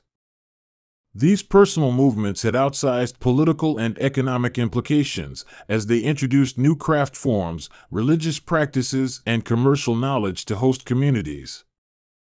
The story of the Levant is in part the story of people moving, marrying, apprenticing, and settling, an ongoing human cascade that enriched and complicated local traditions. Seasons of peace were also seasons of literary and administrative refinement. When politics stabilized, scribes could compile annals, revise laws, and produce literary works that articulated civic identity. Textual production flourished in calmer times, giving voice to historical memory and ideological self-fashioning. The written record left by these calmer years has proven invaluable to later generations seeking to reconstruct the contours of political life. Conquest and cultural borrowing shaped language as much as material culture. Words, technical terms, and titles traveled across borders, adapted to local phonetics and usage, and in doing so stitched distant places together linguistically. The emergence of a shared vocabulary of administration and trade eased cross-cultural interaction, enabling smoother diplomatic and commercial relations. Language thus became an instrument of cohesion across the region's many polities. The role of prophecy and seers punctuated political life, with oracles consulted in moments of uncertainty and prognostic pronouncements shaping the decisions of rulers. Public prophecy could legitimize or delegitimize leaders, and oracular pronouncements could be wielded as political tools. The ambiguous nature of such pronouncements made them adaptable to many ends, and their authors occupied a delicate position of authority and vulnerability. The fortress towns of the highlands tell of regimes prioritizing control over movement, with narrow approaches defended by walls and natural escarpments turned into strategic assets. These fortresses were often seats of local power and could serve as refuges during raids or as bases for asserting authority over valleys below. Their very locations testify to a political logic that prized surveillance and the command of routes, and their archaeological remains reveal how strategic geography translated into military engineering. Migration and forced resettlement policies by conquering empires altered the ethnic and social compositions of cities, sometimes intentionally, as rulers sought to break local power structures or populate borderlands with loyal subjects. These imposed changes had long-term effects on cultural identity, language use, and economic patterns. Resettlement served imperial strategies but also created new hybrid communities with distinct local dynamics that upended older affiliations. The archaeology of small finds, everyday items like spindle whorls, fishhooks, and oil lamps, illuminates ordinary lives in ways grand monuments cannot. These mundane objects reveal patterns of consumption, craft specialization, and domestic routines, and they bind the historian to the tactile reality of those who lived centuries ago. Through such artifacts we sense the hand that made a pot, the rhythm of work, and the care of family life across many straits of time. Diplomatic marriages and hostage exchanges were part of the toolkit of rulers seeking stability. Such measures were investments in mutual assurance, signaling a willingness to interlace dynasties and protect against sudden betrayal. Yet they also created networks of kinship that could complicate loyalty, pulling rulers in multiple directions when conflicts flared. The personal became political in these alliances, and human relationships could both mitigate and exacerbate interstate friction. Markets for artisanship, ivory carving, metalwork, glass, and textile dyeing fostered craft specializations that became the pride of certain cities. Workshops achieved reputations that attracted traders and patrons from afar, generating cycles of demand that shaped local economies. These centers of excellence were nodes in cultural exchange, where new techniques were tried and refined and where competition spurred innovation. The reputations of city workshops could endure for generations, anchoring civic prestige in the hands of skilled artisans. Religion and ritual law intersected in daily life, as legal disputes were often accompanied by ritual atonements designed to restore social equilibrium. Oaths, libations, and negotiated sacrifices were mechanisms for reconciling parties and re-establishing community trust. Such rituals gave legal decisions moral force and embedded conflict resolution within a framework of sacred obligation. The mutual reinforcement of law and ritual helped stabilize societies with limited coercive apparatus. The story of Canaan's city-states is also a story of sound, chants, the cry of markets, the thud of hammers in workshops, and the lap of waves against stone quays, each contributing to a living chorus that defined place. Sound mapped social function, structured daily life, and linked embodied memory to physical surroundings. Listening to this imagined soundscape helps us feel the bustling reality of cities otherwise reduced to ruins and texts. Political rhetoric, like ceremonial acts, was a tool of persuasion. Royal inscriptions and city proclamations crafted narratives of encircled virtue, divine favor, and rightful dominion designed to shape public perception. These rhetorical artifacts were not only propagandistic, they reflected anxieties and aspirations that were very real for those who heard them. Words shaped legitimacy as much as walls did, fostering consent or dissent depending on the skill of the reader. Finally, consider the ongoing dialogue between past and present, modern excavations, nationalist narratives, and scholarly debates all reassemble fragments into stories we then use to define ourselves. Contemporary claims to ancient heritage are often political, too, and the past is a contested field in which modern identities are made and remade. The ancient city-states of Canaan continue to speak, not only through pottery and texts but through the ways we interpret them, and those interpretations shape how we understand power, community, and rivalry in a world both familiar and distant. Listen first to the sound of the wind along the eastern Mediterranean, because that wind has been carrying stories for millennia, stories of gods who ruled the storms, kings who knelt in clay courtyards, and temples whose stones remembered voices. In the lands we call Canaan, stretching from the sea to the rising hills, religion was not separate from daily life but braided into the rhythm of planting and harvest, of birth and death, of war and trade. Each household kept a small altar and a memory. Each city built a grand house for its patron deity and filled it with images, offerings, and the constant murmur of prayer. To listen to Canaanite religion is to listen to the way people sought comfort and control in a capricious world, turning to beings who could stir the rains or still the sea with a word. Begin with the names, because names hold power. El was the ancient father, an elder who sat at the head of the divine assembly. His name meant something like the strong one or simply God in the broadest, most venerable sense.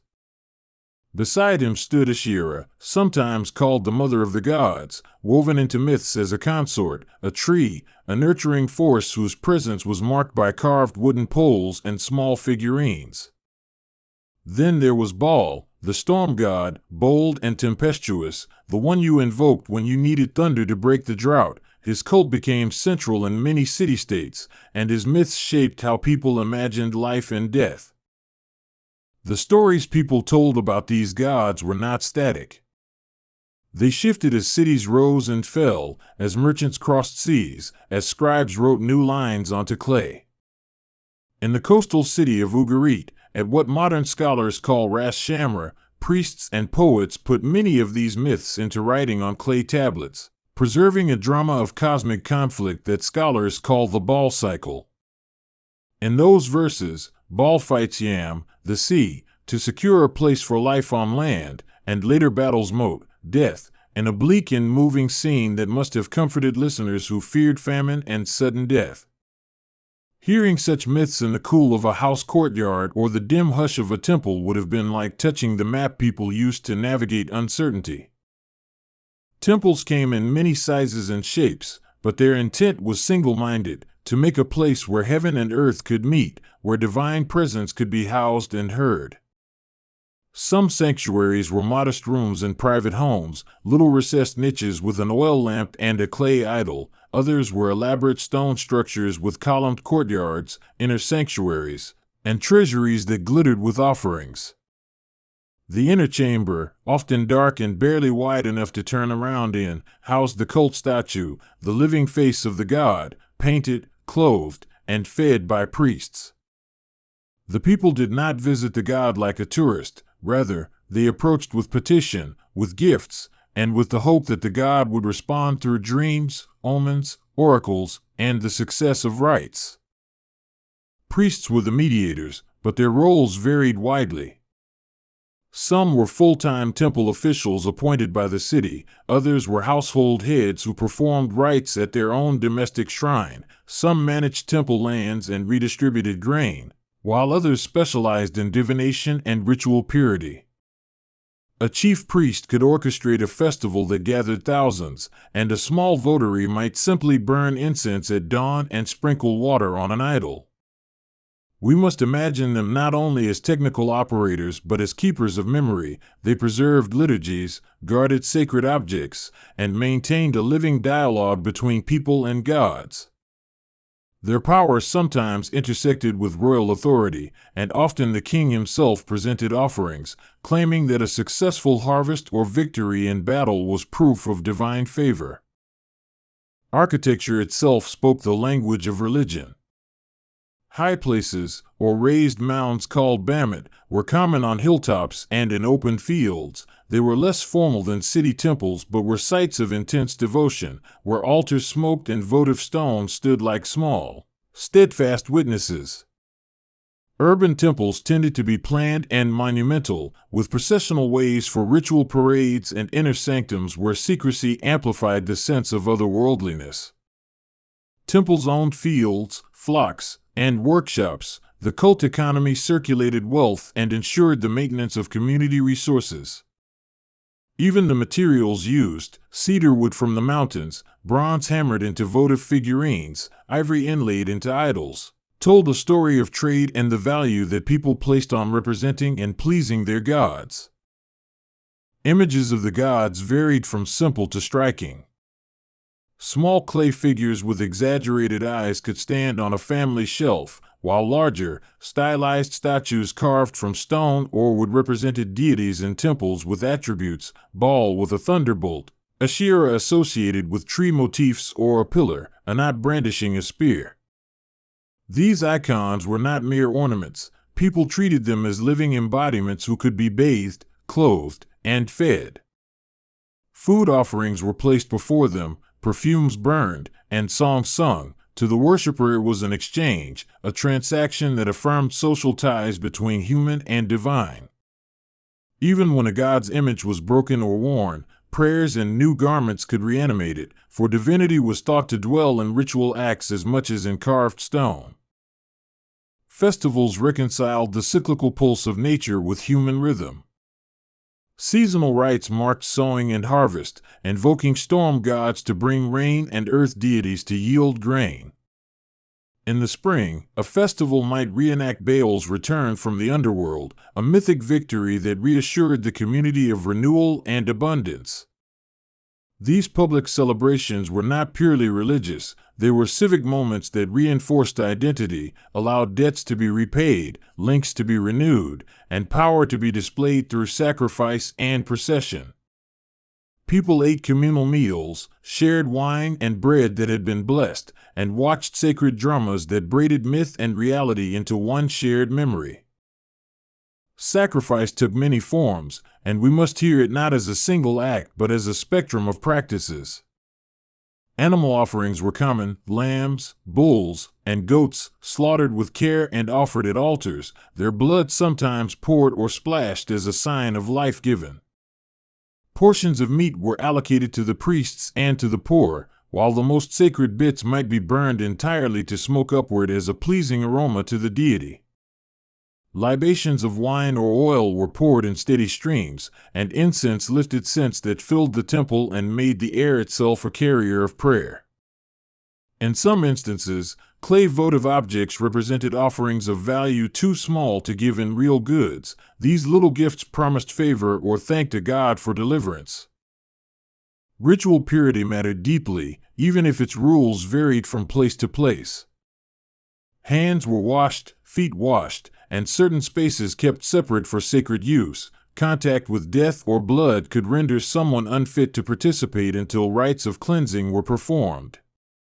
These rules regulated who might approach the inner sanctum, who could touch a cult object, and who could perform a sacrifice. They created order and maintained the sanctity of the divine presence.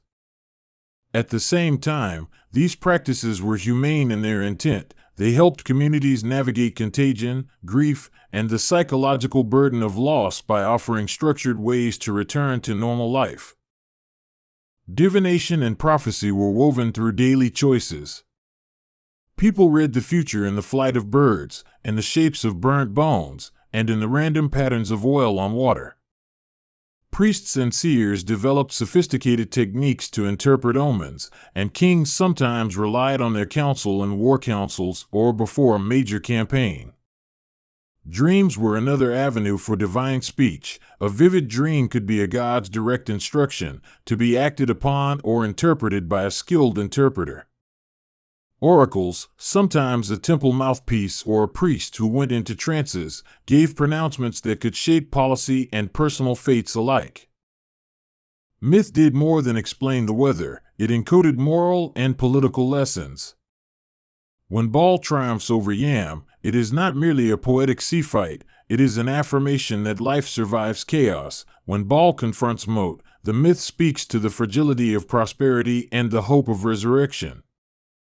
Gods displayed human passions, jealousy, love, arrogance, compassion, because that made them comprehensible and instructive. Myths told people how to behave in times of crisis, how to order society, and how to explain why kings had power. To recite a myth was to reaffirm a cultural script, a shared map of meaning that guided behavior across generations. The household was a microcosm of public piety, and private shrines were the everyday face of religion.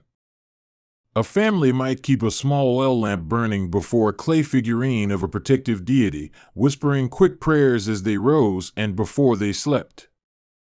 Births and marriages required short, earnest rituals. A new mother might make offerings to thank a goddess for safe delivery, and a couple might bind their new union with a ritual meal and consecration.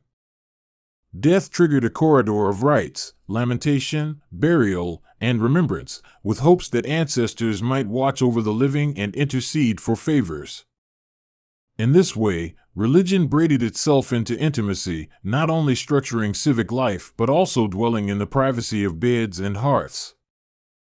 Sacred texts were not absent, though they were not like the canonical scriptures of later monotheisms. Hymns, prayers, and ritual instructions were written down in various cities, most famously at Ugarit, where cuneiform tablets preserved a remarkable corpus of myths and ritual texts. Those tablets reveal evocative fragments of speech, addresses to gods asking for fertility or protection, recitations of divine genealogy, and ritual steps to be followed.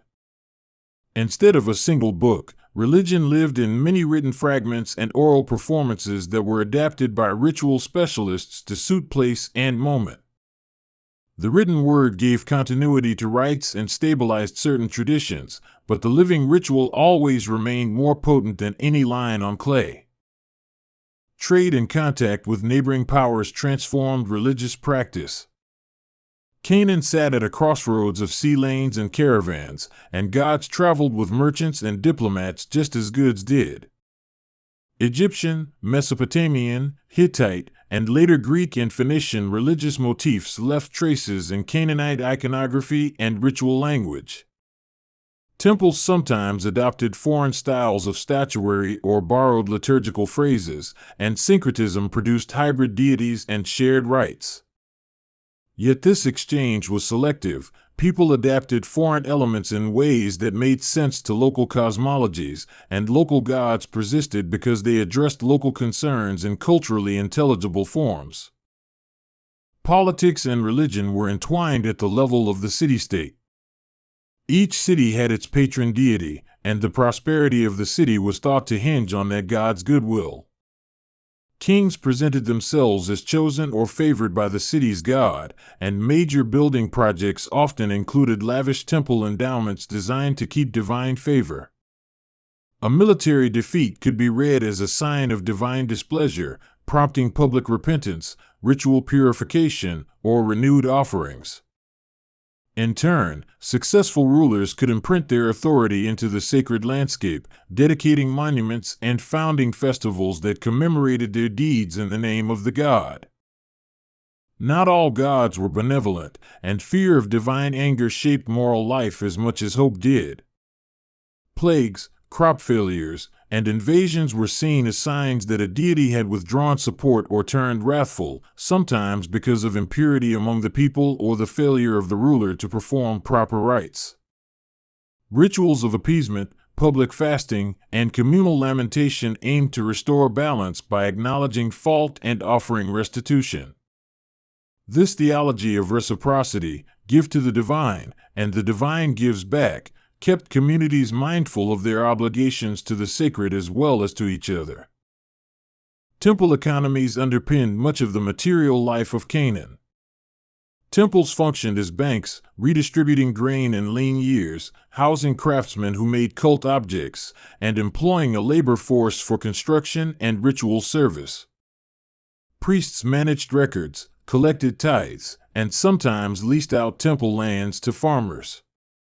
The wealth that congregated in temples funded not only religion but also public relief, craft specialization, and the arts, making temples vital economic as well as spiritual institutions. When temples were looted in conquest, it was both a spiritual calamity and an economic disaster for the city. Material culture preserved fragments of devotion across centuries. Archaeologists excavated altars stained with ash, libation vessels shaped to pour oil, and inscribed stelae that recorded vows or legal acts in a public, sanctified register. These objects show how ordinary people expressed piety: a clay plaque bearing a scratched plea for healing, a tiny bronze figurine left at a high place, a ceremonial dagger, or a finely carved ivory plaque that had once adorned a palace shrine. Each artifact is a voice across time, telling us of intimate gestures and public performances that wove religion into the texture of life. Women played complex and essential roles in Canaanite religion, often as votaries, priestesses, and mothers of the household cult. In myth, goddesses like Ashera and Anat were powerful agents whose attributes influenced fertility, war, and domestic prosperity. Women participated in rites that marked life cycle events and could serve temple functions, sometimes enjoying economic autonomy linked to their sacred roles. Their participation was not merely symbolic, it shaped agricultural rhythms, marriage customs, and communal memory, binding generations with rites of passage and remembrances. Childbirth and fertility rituals deserve careful attention because they were matters of life and future. Couples invoked gods and goddesses to bless fertility, sometimes dedicating votive figurines of infants as thank offerings. Pregnancy and safe delivery involved specific rites to ensure maternal and infant health, reflecting an awareness of the dangers of childbirth and the community's investment in continued lineage. Offering a child to a god as a symbolic or permanent dedication was a profound act, binding individual family fortunes to the wider web of divine reciprocity. War and violence were given shape by the gods as well. Baal, as a storm god, was invoked for victory in battle because storms and thunder symbolized breach and domination, a divine force that could scatter enemies. Victory stele and votive inscriptions commemorated successful campaigns, thanking the god and sometimes attributing tactical genius to divine guidance. At the same time, rites for the fallen and temple purifications after conflict sought to restore social order and address the spiritual pollution that violence left in its wake. Soldiers and civilians alike turned to gods to make sense of loss and to reassert hope for the future. Kingship itself was often sacralized. While Canaanite rulers did not always claim absolute divinity, they claimed a special relationship with their patron deity, a mandate that justified rule and required the maintenance of religious duties. Coronation rituals could involve symbolic acts, presenting the king with a weapon, a robe, or a scepter in the temple that signaled both divine endorsement and obligation. The king's success was read as the god's favor, and failure could lead to ritual and political crisis. Thus, kings had to be not only warriors and administrators but also ritual patrons. The underworld occupies an unsettling but central place in Canaanite myth. It was not a place of moral judgment like later monotheistic heavens and hells, but a shadowy realm ruled by beings who demanded respect and who could reclaim the living in times of drought or disease. Myths of descent, where a god or hero enters the underworld and returns, offered hope that life could re-emerge from apparent death, a motif that resonated in agricultural cycles. Rites honoring the dead and commemorating ancestors helped to maintain bonds across the grave, integrating memory into the moral fabric of community life. Magic and apotropaic practices were woven into daily survival strategies. People wore amulets and inscribed protective texts to ward off the evil eye, disease, or malevolent spirits. Curses were inscribed on lead or clay and placed under thresholds or in graves to bind enemies or protect property, while healing rituals combined herbs, incantation, and ritual gestures. Such practices were not fringe or superstitious in the sense we might mean today. They were practical techniques, shared and verified, for managing the precariousness of life. The role of animals in cult and symbolism was rich and varied. Bulls and rams were commonly offered because they symbolized strength and fertility. Horses and lions could appear in royal iconography to convey regality and power. Some animals were sacred to particular deities, and their imagery on reliefs or seals could identify the patron god of a city. The respectful use of animals in ritual reflected a view of the world where life was exchanged and transformed through symbolic acts of devotion. Temples were places of music and sound as well as silence and incense. Singing, chanting, and the beating of drums accompanied processions, while stringed instruments might be played to accompany hymns. Music shaped emotion and memory. Ritual melodies could be repeated across generations, embedding the gods' names in the communal ear. The soundscape of a festival created a shared sensory world where myth and reality blended into the felt presence of the divine. Storytelling itself was a ritual act. Bards and reciters performed myths in public spaces and the temples, often embellishing them to fit current events or to praise patrons. Oral performance made myth adaptive, allowing narratives to address contemporary anxieties and hopes, shaping public opinion in a culture where memory mattered more than fixed doctrine. These recitations were not entertainment alone, they were pedagogy, law, and morale, teaching values and rehearsing the cultural identity of a people. The image of a god could be politically contested, and religious reforms sometimes followed political change. New rulers might elevate certain gods, suppress rival cults, or appropriate temples to consolidate power. These decisions were not only theological but strategic, because aligning a city's worship with a powerful regional deity could bring alliances and support. Conversely, the defacement of cult images by conquerors signaled the severing of a people's spiritual continuity and aimed to invalidate previous schemes of meaning. Sacred landscapes were scattered with markers, standing stones, boundaries, and cairns that anchored divine presence in the physical world. A pilgrim journeying from one city to another would pass through these markers and experience them as reminders of a sacred geography that overlapped the mundane world. Travelers left offerings at highway shrines, traders dedicated a portion of profits to a goddess of commerce, and local high places commemorated events or vows that knitted communities to place and to story. Thus, geography itself became a map of memory and devotion. Seafaring and coastal cities developed particular variants of worship, often centered on deities of the sea and of navigation. Mariners invoked gods for safe passage, and coastal sanctuaries provided rites that ensured the prosperity of ports and the success of voyages. Supplicatory inscriptions from sailors asked for protection from storms and pirates, while carved reliefs commemorated miraculous rescues attributed to divine intervention. The sea could be both benefactor and threat, and coastal cults embodied that ambivalence with rituals of appeasement and praise. Names and epithets of gods multiplied as cults spread and merged. A deity might be called by different names in neighboring cities, each name emphasizing a particular role: protector, judge, healer, stormbringer, so that a god's identity was polyvalent and adaptable. This fluidity allowed worship to be inclusive, folding new concerns into existing frameworks and enabling the same deity to be understood through multiple lenses. Such plurality fostered both local loyalty and openness to exchange, for religious identity was not fixed but negotiated.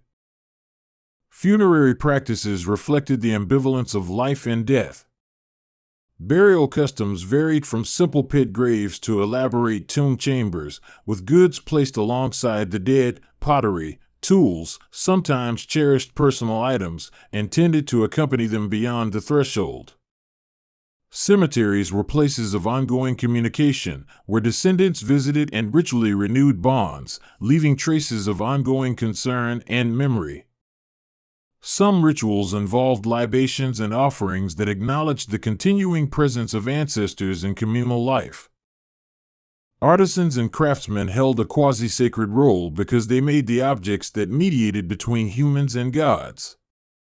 Carved ivories, hammered bronze plaques, and painted reliefs required skill and care that were themselves seen as devotion. The making of a cult object was a ritual act, often performed with purification rites and vows, because a poorly made idol could offend the gods as much as a single misdeed could anger them. Thus art was both aesthetic and functional, a tangible prayer shaped by human hands. Seals and inscriptions served both administrative and sacred purposes. Seals bore the owner's symbol and sometimes divine emblems, binding legal acts with sacred witness. Inscriptions on stele recorded vows, land grants, or the founding of temple endowments. These texts made memory public and durable, functioning as legal proof and pious testimony at once. In a world where oral promises mattered, the permanence of inscription added gravity to vows and donations, making them visible to gods and neighbors alike. Laws and morality were often framed as divine ordinances. While Canaanite law did not necessarily derive from a single sacred code, many legal customs invoked divine authority to validate punishments, punish breaches, and uphold contracts. The invocation of a deity in legal oaths bound parties by sacred sanction, raising the social cost of betrayal. Thus religion served as an underpinning for justice, making divine will relevant to everyday disputes and commercial transactions.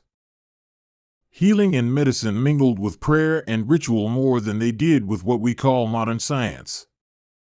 Healers used herbal remedies and poultices, but the sick also sought divine aid through offerings and incantations, combining empirical knowledge with spiritual remedy. Temples sometimes served as centers of healing, where priests performed rites to combat illness attributed to divine displeasure or malevolent spirits. In this way, health was understood holistically, bodily, social, and spiritual concerns were addressed together. Literacy and the transmission of ritual texts were concentrated in certain elite circles, but their influence radiated outward through performance and instruction. Scribes copied hymns and ritual instructions that guided priests and temple personnel, and their work preserved liturgies for future generations. At the same time, oral tradition ensured that the essential rites remained flexible, and lay people learned liturgical gestures and prayers by participating in festivals and household rituals. Literacy thus supplemented but did not replace embodied practice. Migration and diaspora spread Canaanite religious motifs far beyond the Levant.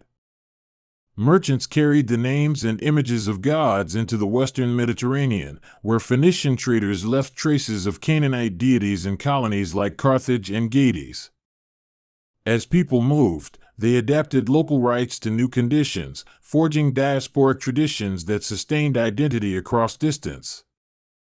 These transplanted cults sometimes flourished independently, preserving ancestral patterns while interacting with new cultural environments.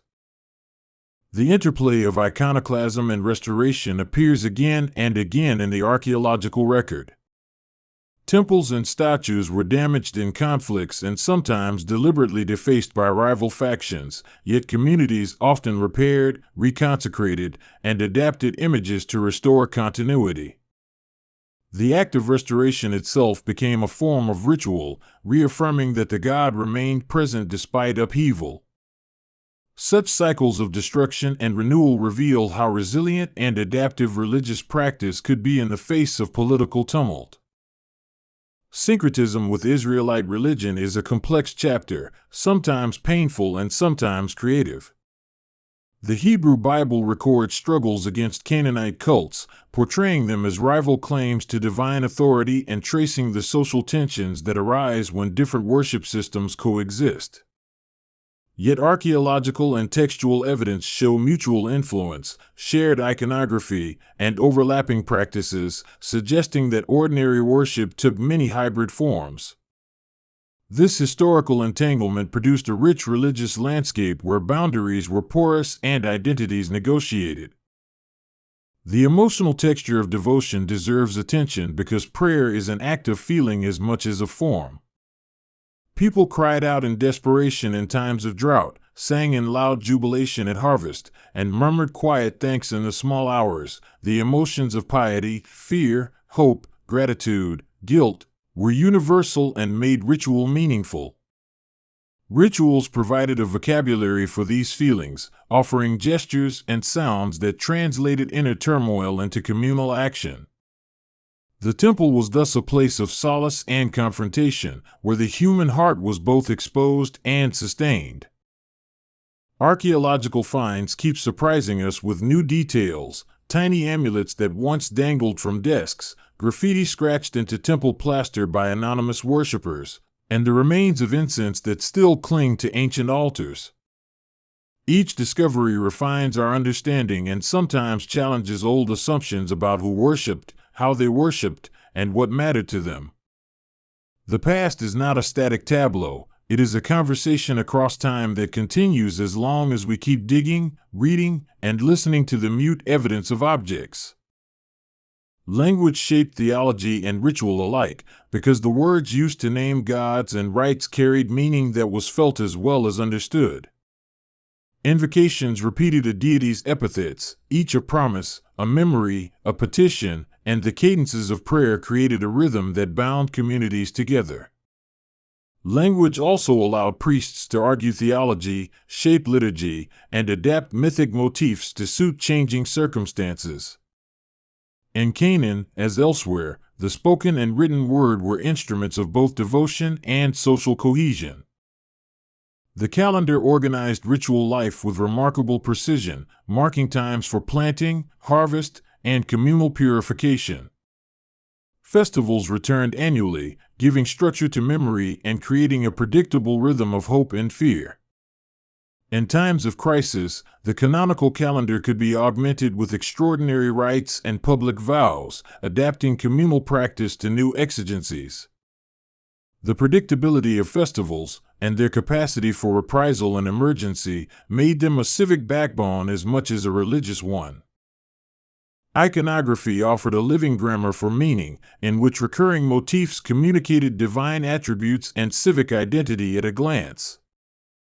Lions expressed royal might, birds could hint at divine messengers, and tree motifs invoked fertility and life. Seals and amulets circulated these images into everyday life, reinforcing affiliation with a god or a city. Visual symbols thus worked like a widely understood language that crossed borders and classes, enabling recognition and shared imagination. The endowment of temples by private benefactors intertwined piety with prestige. Wealthy families donated land, objects, or labor to a temple as acts of devotion, securing social status and spiritual favor in one gesture. These gifts were often commemorated in inscriptions that recorded the donor's generosity for posterity, blending civic memory with religious investment. Such donations sustained temples materially while reinforcing elite families' ties to divine patronage.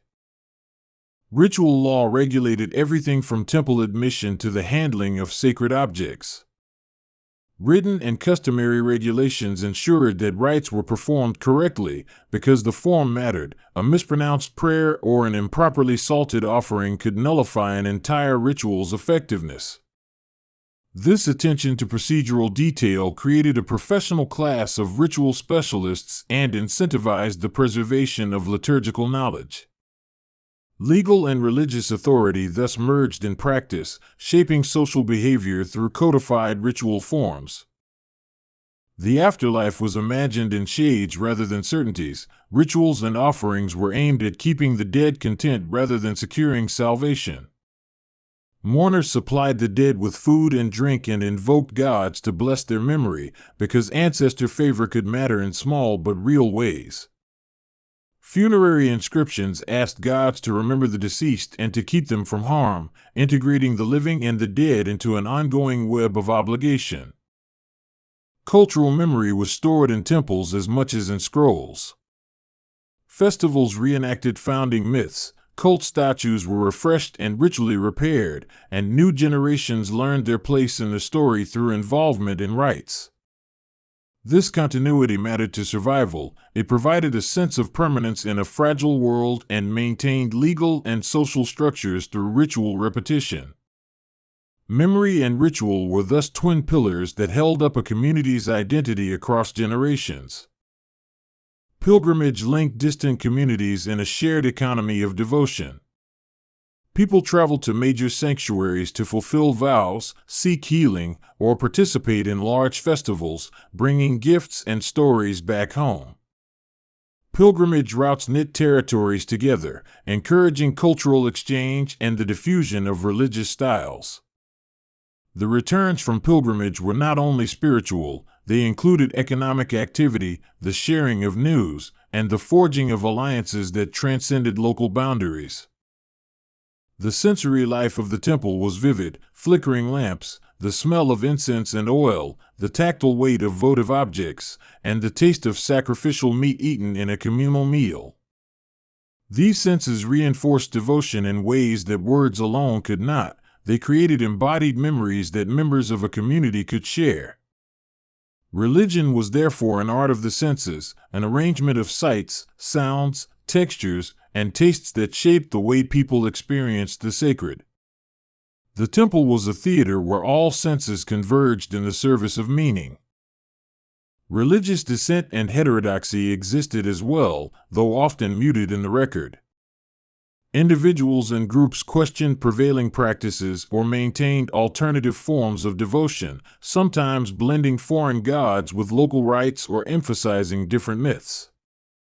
These variations complicated any notion of a monolithic Canaanite religion and remind us that ancient societies were dynamic, with internal debates and shifting loyalties. Heterodoxy could be a source of innovation as much as of conflict, prompting new syntheses that enriched communal life. In times of conquest, religion was both casualty and tool. Conquerors often looted temples to demonstrate dominance, but also sometimes co-opted local gods to legitimize new regimes.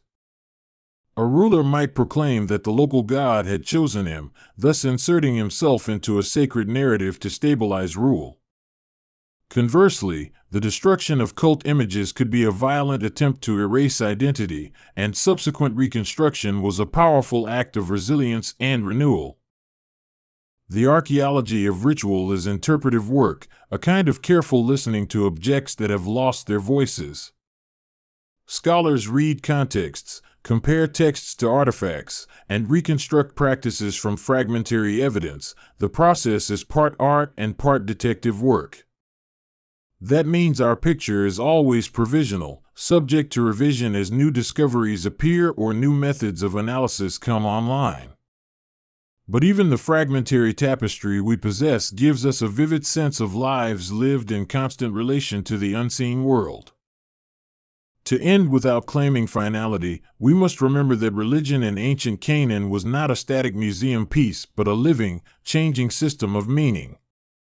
It adapted, survived, and reshaped itself through contact, conflict, and creativity, leaving traces that whisper to us across millennia.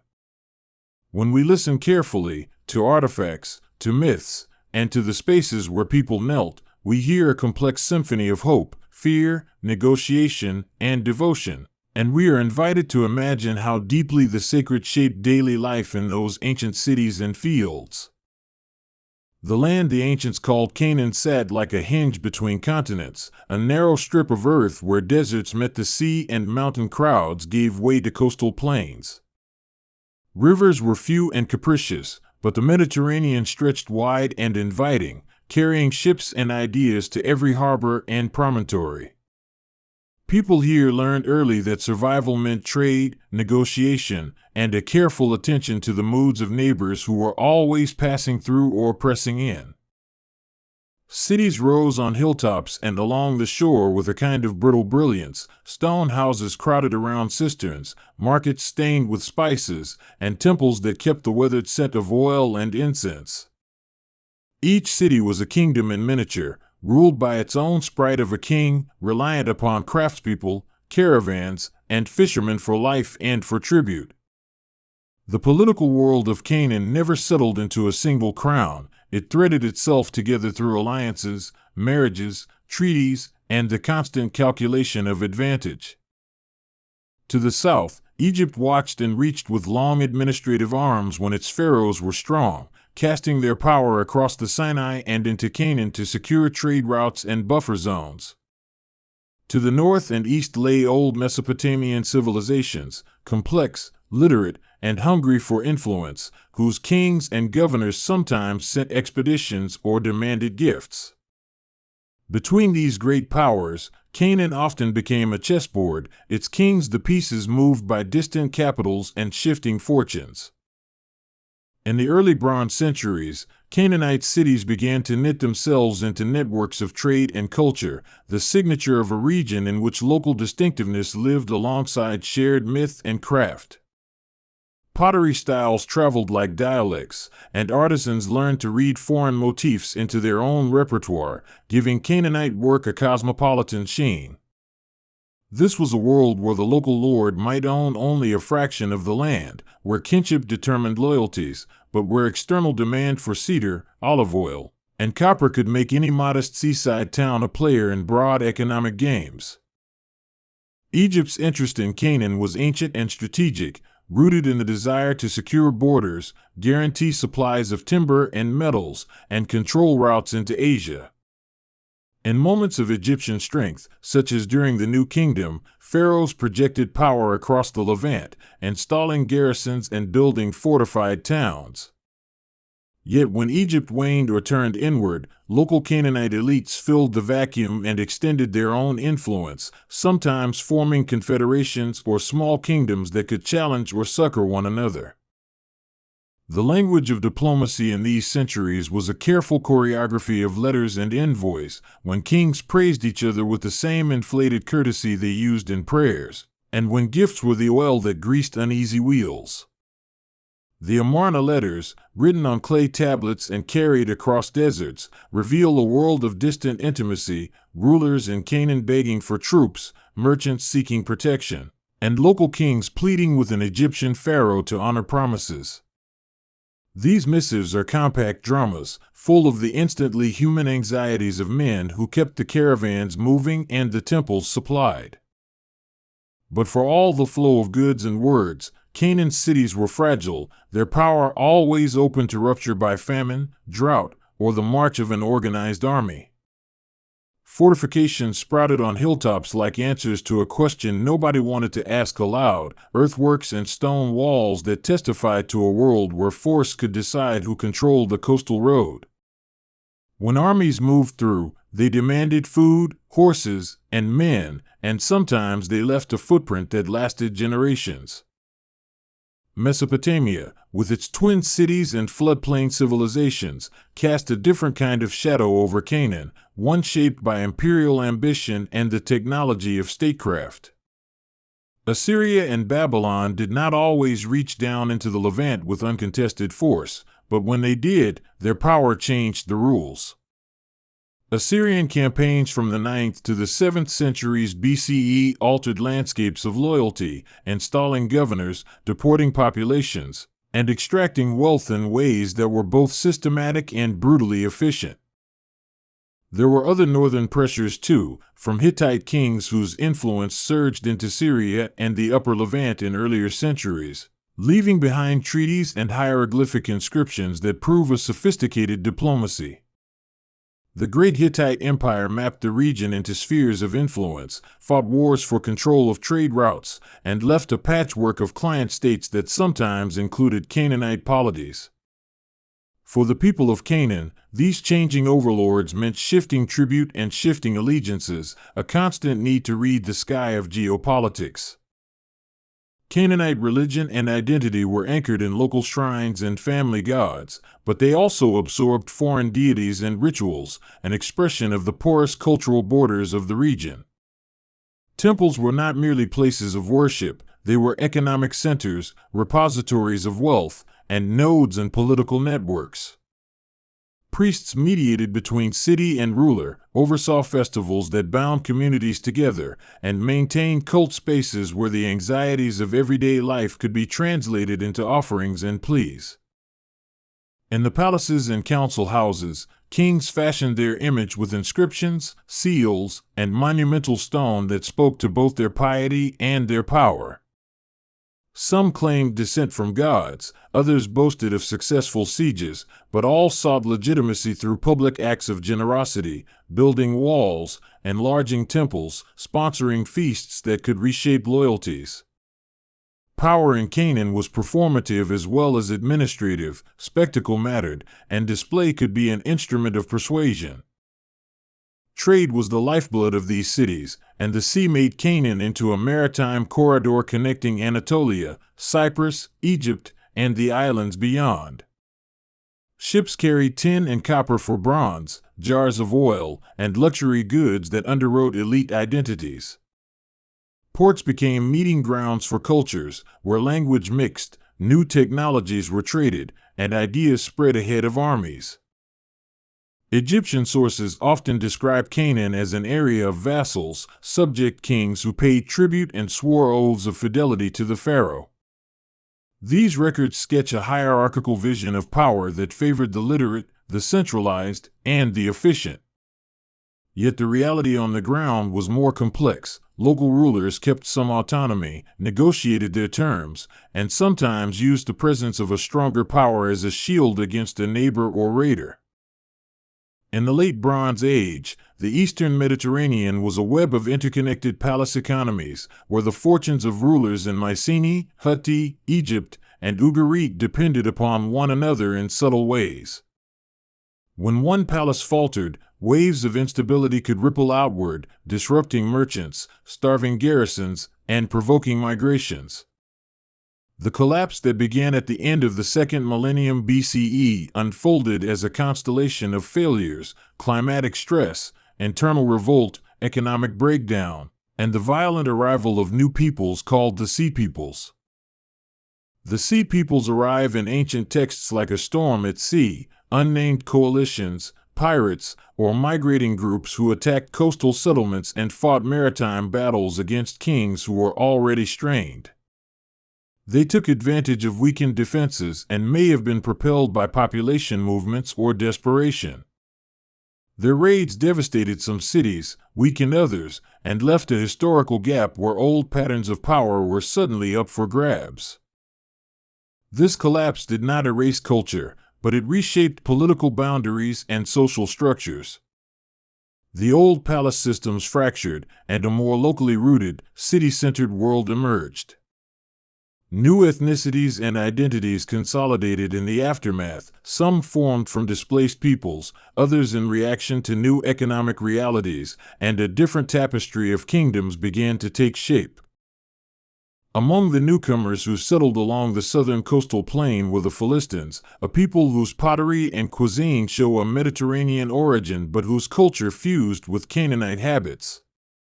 They founded a sequence of city-states that became known for ironworking and seafaring, and they played a central role in the regional politics that shaped early Israelite memory.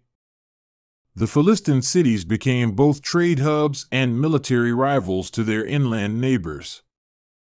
The Israelite and Judite polities arose in this post-collapse landscape with a blend of pastoral, agricultural, and urban elements, often asserting themselves as distinct through both ritual practice and new political narratives. The stories that later became sacred texts reflect centuries of memory and myth-making, of kings and prophets, of defeats and recoveries. Whether seen through archaeology or literature, these emerging kingdoms navigated domination by stronger neighbors while trying to craft a coherent identity. As Assyria grew into an empire, its methods of rule proved profoundly consequential for Canaan. Assyrian kings cultivated a ruthless efficiency. They prided themselves on their roads, their deportation policies, and their ability to extract tribute. Repeatedly, cities in the Levant found themselves as vassals of a distant king who demanded soldiers, produce, and loyalty, and who crushed rebellion with campaigns that were swift and exemplary. Assyrian records are candid in a way that chills modern readers: sieges described in detail, lists of conquered towns, and proclamations of the king's divine mandate.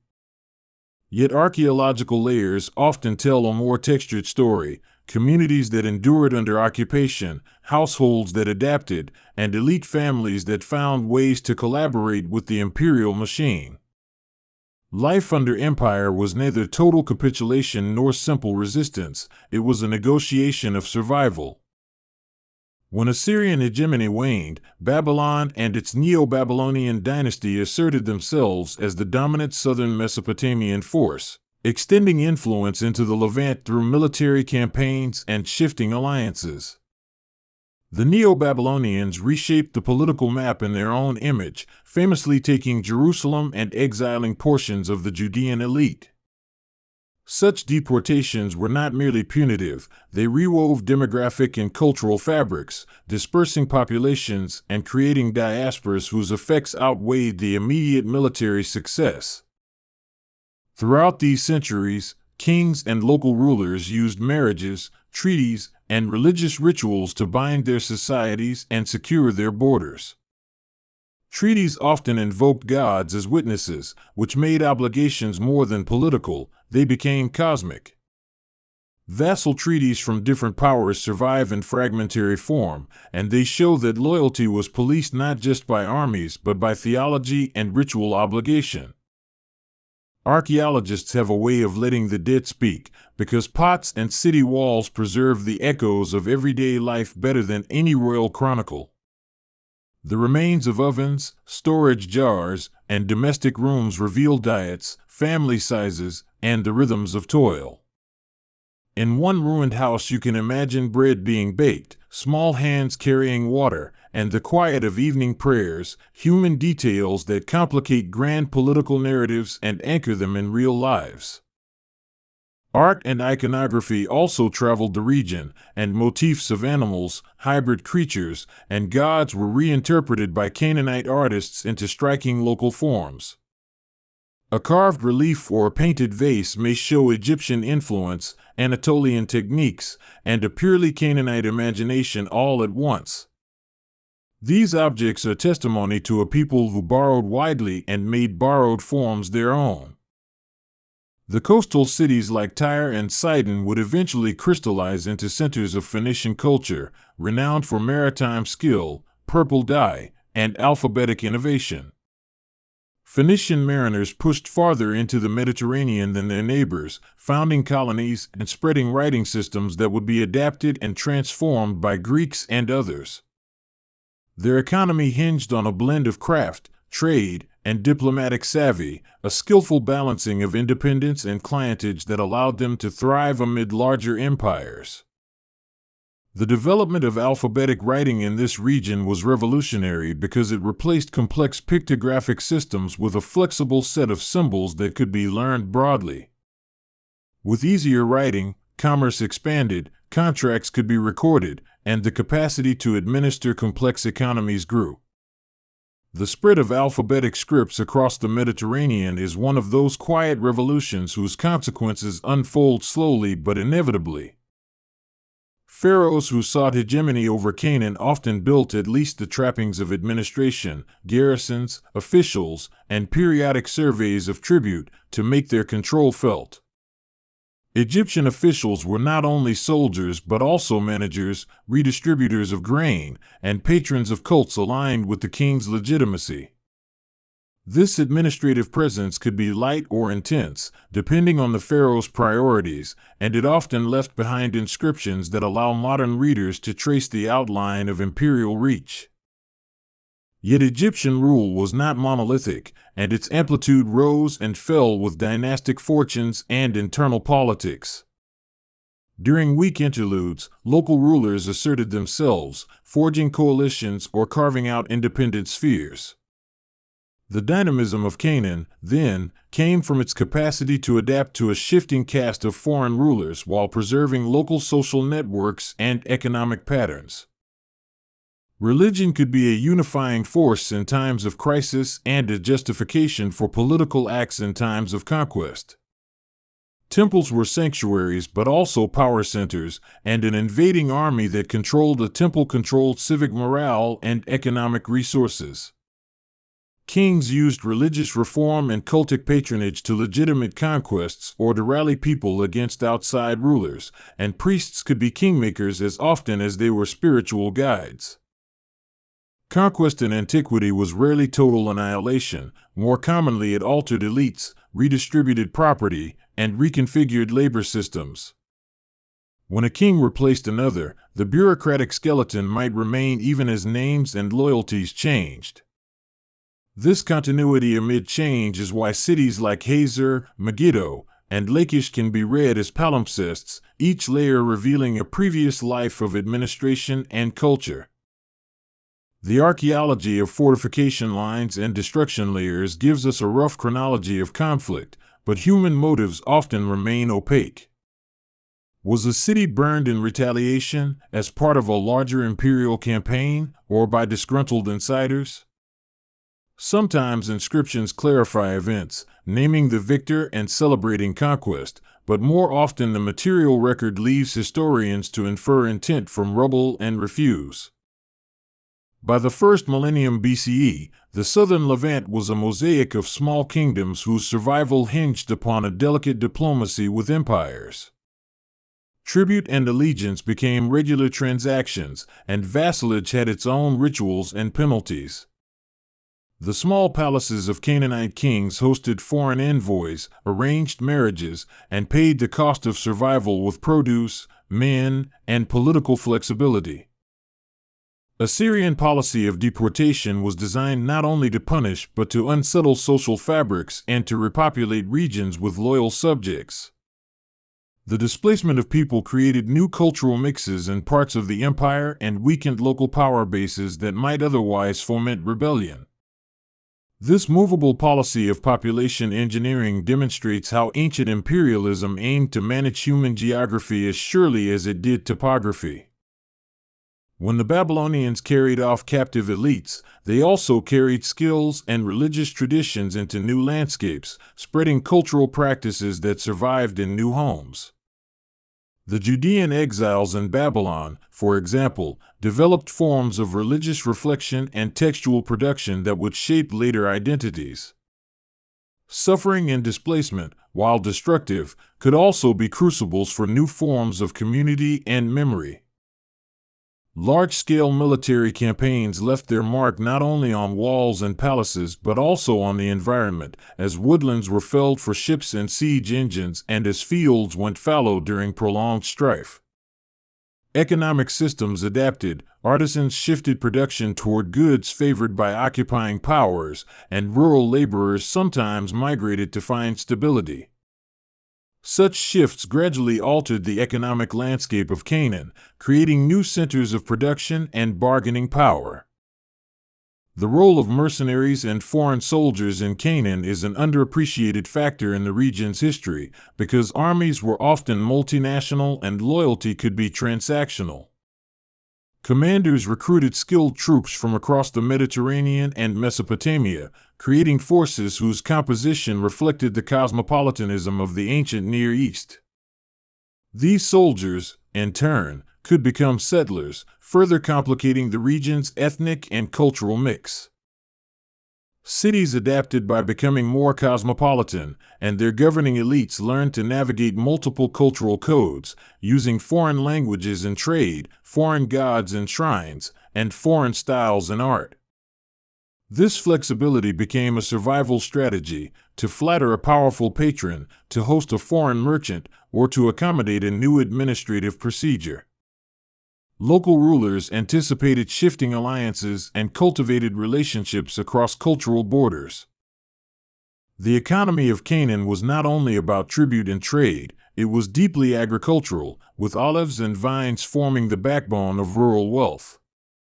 Olive oil and wine were not mere foods but commodities that could be stored, taxed, and transported, underpinning both domestic economies and international trade. Control over agricultural hinterlands determined the strength of city-states, as did access to water and arable land. Population pressures and environmental change periodically forced people to recalibrate their strategies, sometimes intensifying pastoralism, sometimes encouraging urban migration. Climate fluctuations could exacerbate political tensions, making harvests unpredictable and strengthening the hand of rulers who controlled grain stores. In this way, ecological factors were as decisive as military campaigns in shaping the fate of Canaan. Pharaohs, kings, and governors often expressed their victories not only in lists of conquered cities but in building projects that proclaimed stability, roads, temples, and walls that said, "We endure." These monuments were investments in time, meant to outlast the people who commissioned them and to inscribe the presence of power into the landscape. When such monuments survive, we can read the ambitions of ancient rulers in stone. Yet the fate of Canaan was rarely sealed by any single conquest. It was layered with episodic violences, negotiated settlements, and cultural exchanges that bound people into new configurations. Conquest could bring destruction and displacement, but it also brought new ideas, technologies, and networks that would be woven into local cultures. The history of Canaan is thus not a simple narrative of loss but a story of transformation. Philistine and Aramean presences in the highlands and the coast introduced fresh political patterns, as these groups formed confederations and competed for resources. Their arrival reshaped the balance between coastal mariners and inland agriculturalists, creating new trade opportunities and new conflicts. This complexity made the Levant a lively stage for interaction rather than a passive buffer between empires. Archaeological discoveries of sites like Ugarit, Megiddo, and Tel Dan reveal archives that complement royal inscriptions, giving voice to merchants, scribes, and local officials. Cuneiform tablets from these cities show that administrators kept meticulous records of commodity flows, diplomatic gifts, and contractual obligations. These small bureaucratic texts reveal the daily grind of empire and the ways local systems interfaced with imperial demands. Languages in Canaan floated like currents, with Akkadian serving as a diplomatic lingua franca, Egyptian as a language of power, and local Canaanite dialects spoken in households and markets.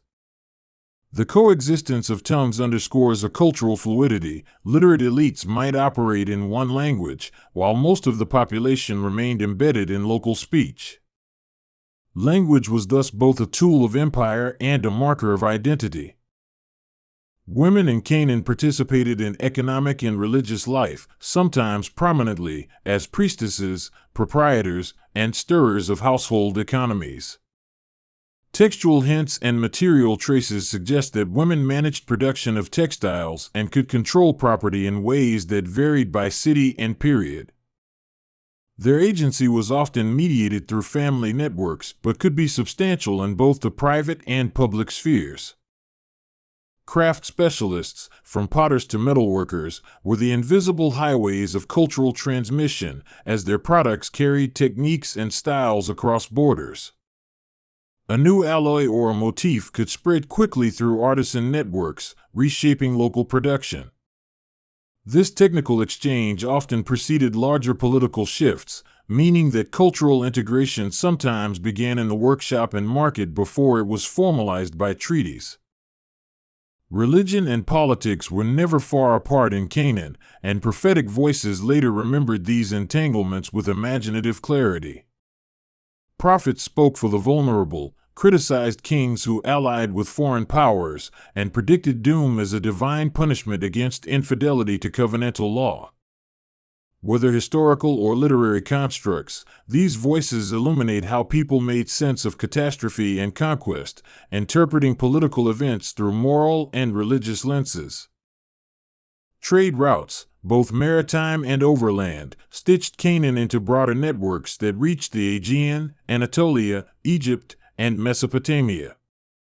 These routes were veins carrying not just goods but stories, techniques, and diseases, making the Levant an intercultural crossroads. Control of these routes was a constant cause of contestation, and cities that commanded nodes of movement often gained disproportionate wealth and influence. The arrival of ironworking brought new military technologies and socio-economic shifts, allowing for different scales of farming and the production of cheaper weapons. Iron tools and weapons democratized access to metal technology to some degree, altering the composition of armies and the capacity of smaller polities to defend themselves. This technological shift coincided with political realignments that made the first millennium BCE a period of accelerated change.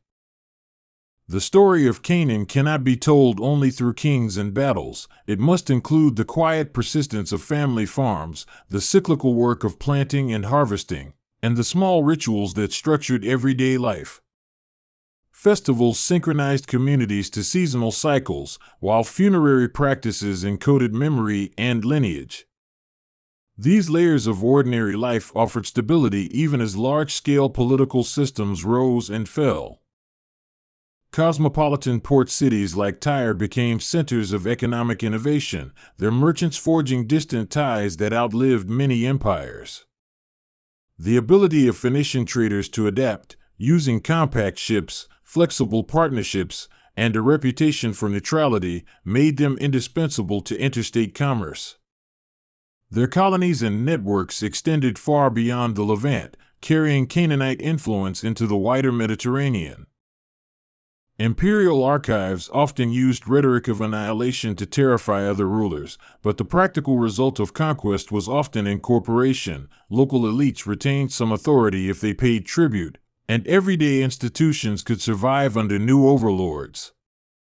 This pattern of absorb and adapt was typical of Near Eastern politics, where the imposition of direct rule was costly and sometimes unnecessary. Empires could draw loyalty as effectively with incentives as with threats. The archaeological footprint of Canaan includes more than monumental ruins. It is made of broken cooking pots, children's toys, and the traces of gardens and orchards that speak to ordinary pleasures and pains. These small things give texture to a region often depicted in grand imperial narratives, reminding us that people's lives were filled with more than politics. They loved, mourned, worked, and created art in ways that endure in fragments.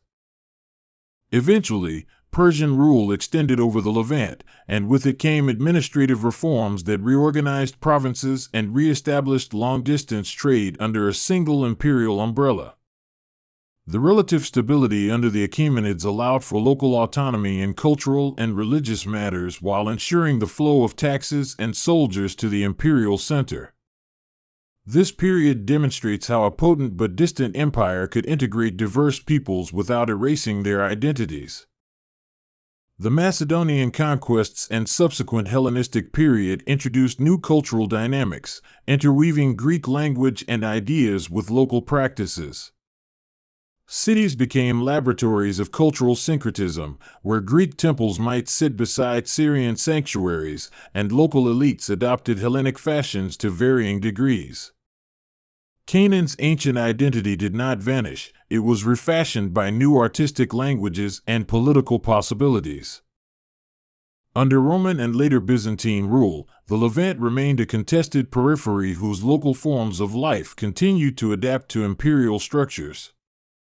The long arc of history in this land shows a pattern. External empires could impose their institutions, but local societies preserved and transformed older traditions. This interplay of continuity and change made Canaan resilient, even when its political fortunes were shaped by distant rulers. The modern study of ancient Canaan relies on an interdisciplinary weave of texts, pottery, oxygen isotopes in bone, and satellite images, all of which help to reconstruct the lives of people who left no voice inked on paper. Archaeology fills in the gaps of texts, and texts give context to the artifacts, producing a dialogue across millennia. Each new discovery tends to complicate earlier narratives, not to confirm them, showing history as an ongoing conversation rather than a closed book. Conquest often created a literature of lamentation and hope, giving rise to traditions that would influence later religious and cultural formations. The memory of exile, of destroyed temples, and of returned exiles shaped identity in lasting ways, informing theological reflection and communal organization. These memories traveled with diasporic communities and were reshaped by new contexts, becoming foundational myths for peoples who would later claim ancient Canaan as a homeland. Political centralization and decentralization alternated throughout the centuries, driven by economics, military technology, and charismatic leadership. Powerful kings could centralize power for a season, but centrifugal forces, local loyalties, geographic fragmentation, and resource scarcity always pulled in the opposite direction. This tension is a central theme in understanding why empires could dominate Canaan so frequently yet never converted into a modern-style, centrally governed state. The fate of Canaan under empire was not simply erasure by conquest, it was a profound reshaping, a layering of identity in which each conquest left marks that later generations could read and reinterpret. The region's people absorbed languages, gods, and crafts from their conquerors and made them the stuff of local life. This capacity to internalize external elements and make them locally meaningful explains much of the Levant's cultural vitality. Historians and archaeologists today interpret this patchwork through new methods, chemical analysis of artifacts, remote sensing of ancient roads, and increasingly nuanced readings of ancient texts. These tools let scholars speak with greater confidence about trade routes, diet, and the movement of peoples, revealing complexities that older accounts overlooked. The more we discover, the richer and more contradictory the picture becomes. Ultimately, the story of ancient Canaan is a study in adaptation under pressure, of small communities negotiating the demands of empires while sustaining daily life. Kings, priests, merchants, and peasants each played roles in a drama that unfolded over centuries of conquest and accommodation. It is a history of human resilience, where conquest was only one of the forces that shaped communities whose descendants would carry their memories forward into new political and religious orders. The Levant's long history of imperial encounters offers a mirror to modern questions about identity, power, and cultural exchange, suggesting that domination does not yield simple cultural homogeneity. In Canaan, foreign rule produced new syntheses rather than simple replacements, and in so doing seeded elements that would influence Mediterranean and Near Eastern civilizations for generations. The layered memories of conquest, exile, and return became a grammar by which people understood themselves and their place in the world. As listeners drive or move through their own landscapes, the gated hills and ruined walls of ancient Canaan remind us of the very human costs and creativities of long-run political history. Empires rise and fall, but the daily acts of living, planting, weaving, praying, building, create continuities that survive the hammer of conquest. This realization invites us to see history as an accumulation of human practices, continuously remade in the face of external pressures. When we stand before fragments, a carved stone, a faded inscription, a stratum of pottery, we are standing before choices made by people seeking to live, to protect their kin, and to honor what they held sacred. The story of Canaan is therefore not a tale of victims and victors alone, but of negotiation, resilience, and creativity in the shadow of might. Empires shaped the fate of this land, but they did not finally define its identity. In the end, the layers of conquest that passed over Canaan did one thing unmistakable: they made the region a crossroads where human cultures met and were remade. The ancient narratives and the archaeology both insist on complexity: conquerors and conquered, collaborators and resistors, local traditions and foreign impositions, all interacting in rhythms that were sometimes violent, sometimes creative, and always human. Listening to this long story is to hear the echo of empires and the persistent hum of lives that found ways to endure. The land we call Canaan unfolds like a story told in layers, each layer a page pressed into the earth by generations of people who lived with the sea on their left and deserts on their right. Olive trees bend toward the sun as if listening, terraces carve the hillsides where hands have guided rain into soil for millennia, and springs still gather like secret wells of memory. To approach this place is to sense time folding back into itself, to hear the ghost of many tongues in the wind that moves across stone and sand. When we begin to speak of Canaan, we must begin with its geography, because landscape shapes destiny in quiet but decisive ways. A narrow coastal plain opens into fertile valleys that have always been easy to cross and easier still to covet, while mountains give shelter and vantage, and the great inland plateau holds a different rhythm of life. Trade routes cross the land as sure as streams, linking Egypt to the south with Anatolia and Mesopotamia to the north and east, and it is these arteries of exchange that turn villages into cities and local crafts into regional styles.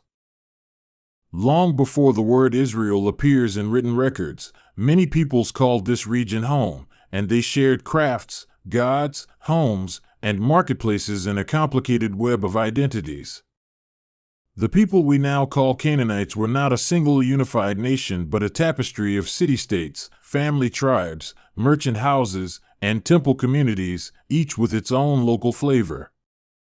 Cities like Ugarit, Byblos, Tyre, and Sidon were hubs of commerce and culture, famed for cedar and purple dye and for being places where sailors, scribes, and priests met.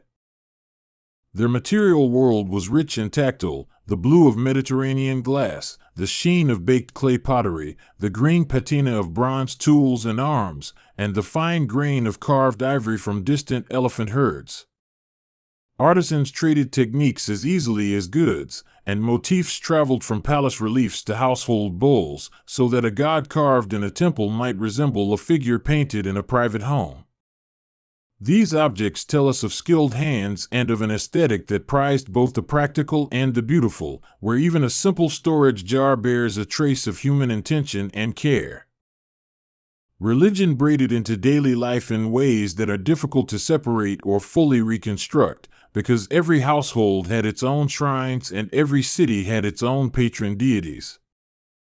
The Canaanite pantheon was full of voices. El, a figure of elder wisdom, stood beside Baal, the storm god of fertility and rain, while Asherah appeared as a motherly presence in some homes and uncertainly in others. Worship took place at high places on hills, in temple complexes, and at threshold altars and houses. Rituals mixed offerings of grain and wine with incense and song, aiming to secure rain, fertility, victory, or simply the protection of a household. Temples and cities were not merely spiritual sites but centers of economic and political life, often controlling land, craft workshops, and trade. Priests managed resources and could be as influential as the king or mayor, and royal palaces echoed with the same motifs as temple walls. The distinction between secular and sacred power was porous, and to govern meant to perform rituals that kept the community in balance with the gods and with nature. The coastal cities of the northern Levant turned to the sea as a source of wealth and identity, and the people we later call Phoenicians built reputations as merchants and mariners. Their ships crossed the Mediterranean, carrying timber, metals, ceramics, and a prized product made from tiny sea snails that produced a purple dye so rare it became a symbol of nobility. From their harbors they would found colonies and trade stations, spreading an alphabet that would change writing across the world and leaving traces that echo in languages used today. This alphabet, born out of the needs of merchants and scribes to keep accounts and names, was a radical simplification compared with older systems that used pictures and syllables. It put consonant sounds into signs that could be learned and adapted by people of different tongues, and in time this script would evolve into many forms, including the letters that would later be used by Hebrew speakers. Writing simplified turned into writing transformative because literacy changed how laws were remembered, how history was told, and how communities could claim continuity with the past. The Bronze Age, which stretches across centuries, saw fortified cities, complex trade networks, and the slow accumulation of wealth and power in urban centers. Ruler after ruler sought control over these nodes of economic life, and far-off empires like Egypt left their fingerprints on the region in architecture, inscriptions, and political pressure. Canaanites navigated a world where loyalties could be complex, shifting between local rulers and the demands of imperial overlords who wanted tribute and troops. Among the most intriguing traces of this era are inscriptions carved into stone, where rulers and scribes announce victories, gifts, or alliances in terse, purposeful language.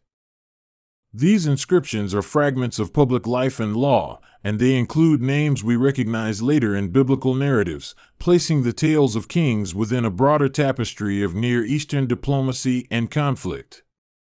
One such firmer voice in stone is the Merneptah stele from Egypt, which mentions a people called Israel, anchoring a line between Egypt and the small states of Canaan in the Late Bronze Age.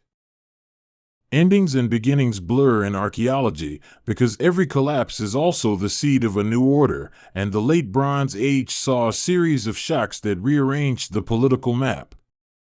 Cities were abandoned, trade routes were disrupted, and a sense of uncertainty spread across the region, perhaps caused by climate stress, migration, or the military pressures of sea peoples pressing into coastal towns. In the wake of these disruptions, new groups rose to prominence, new modes of life emerged, and the familiar landscape of city-states gave way to different social forms. Out of this uncertain time emerges the memory of a people who would call themselves Israel, a confederation of tribes forging identity in highlands and valleys that were, at first, less glamorous than coastal metropolises. These communities often centered around family ties, seasonal cycles, and a diffuse sense of shared ancestry. They were not a single nation yet, but they carried stories and traditions that would be stitched together into larger political and religious fabrics. Life in the hill country demanded different strategies: terracing for agriculture, careful water conservation, and a kind of social cohesion that favored kin networks.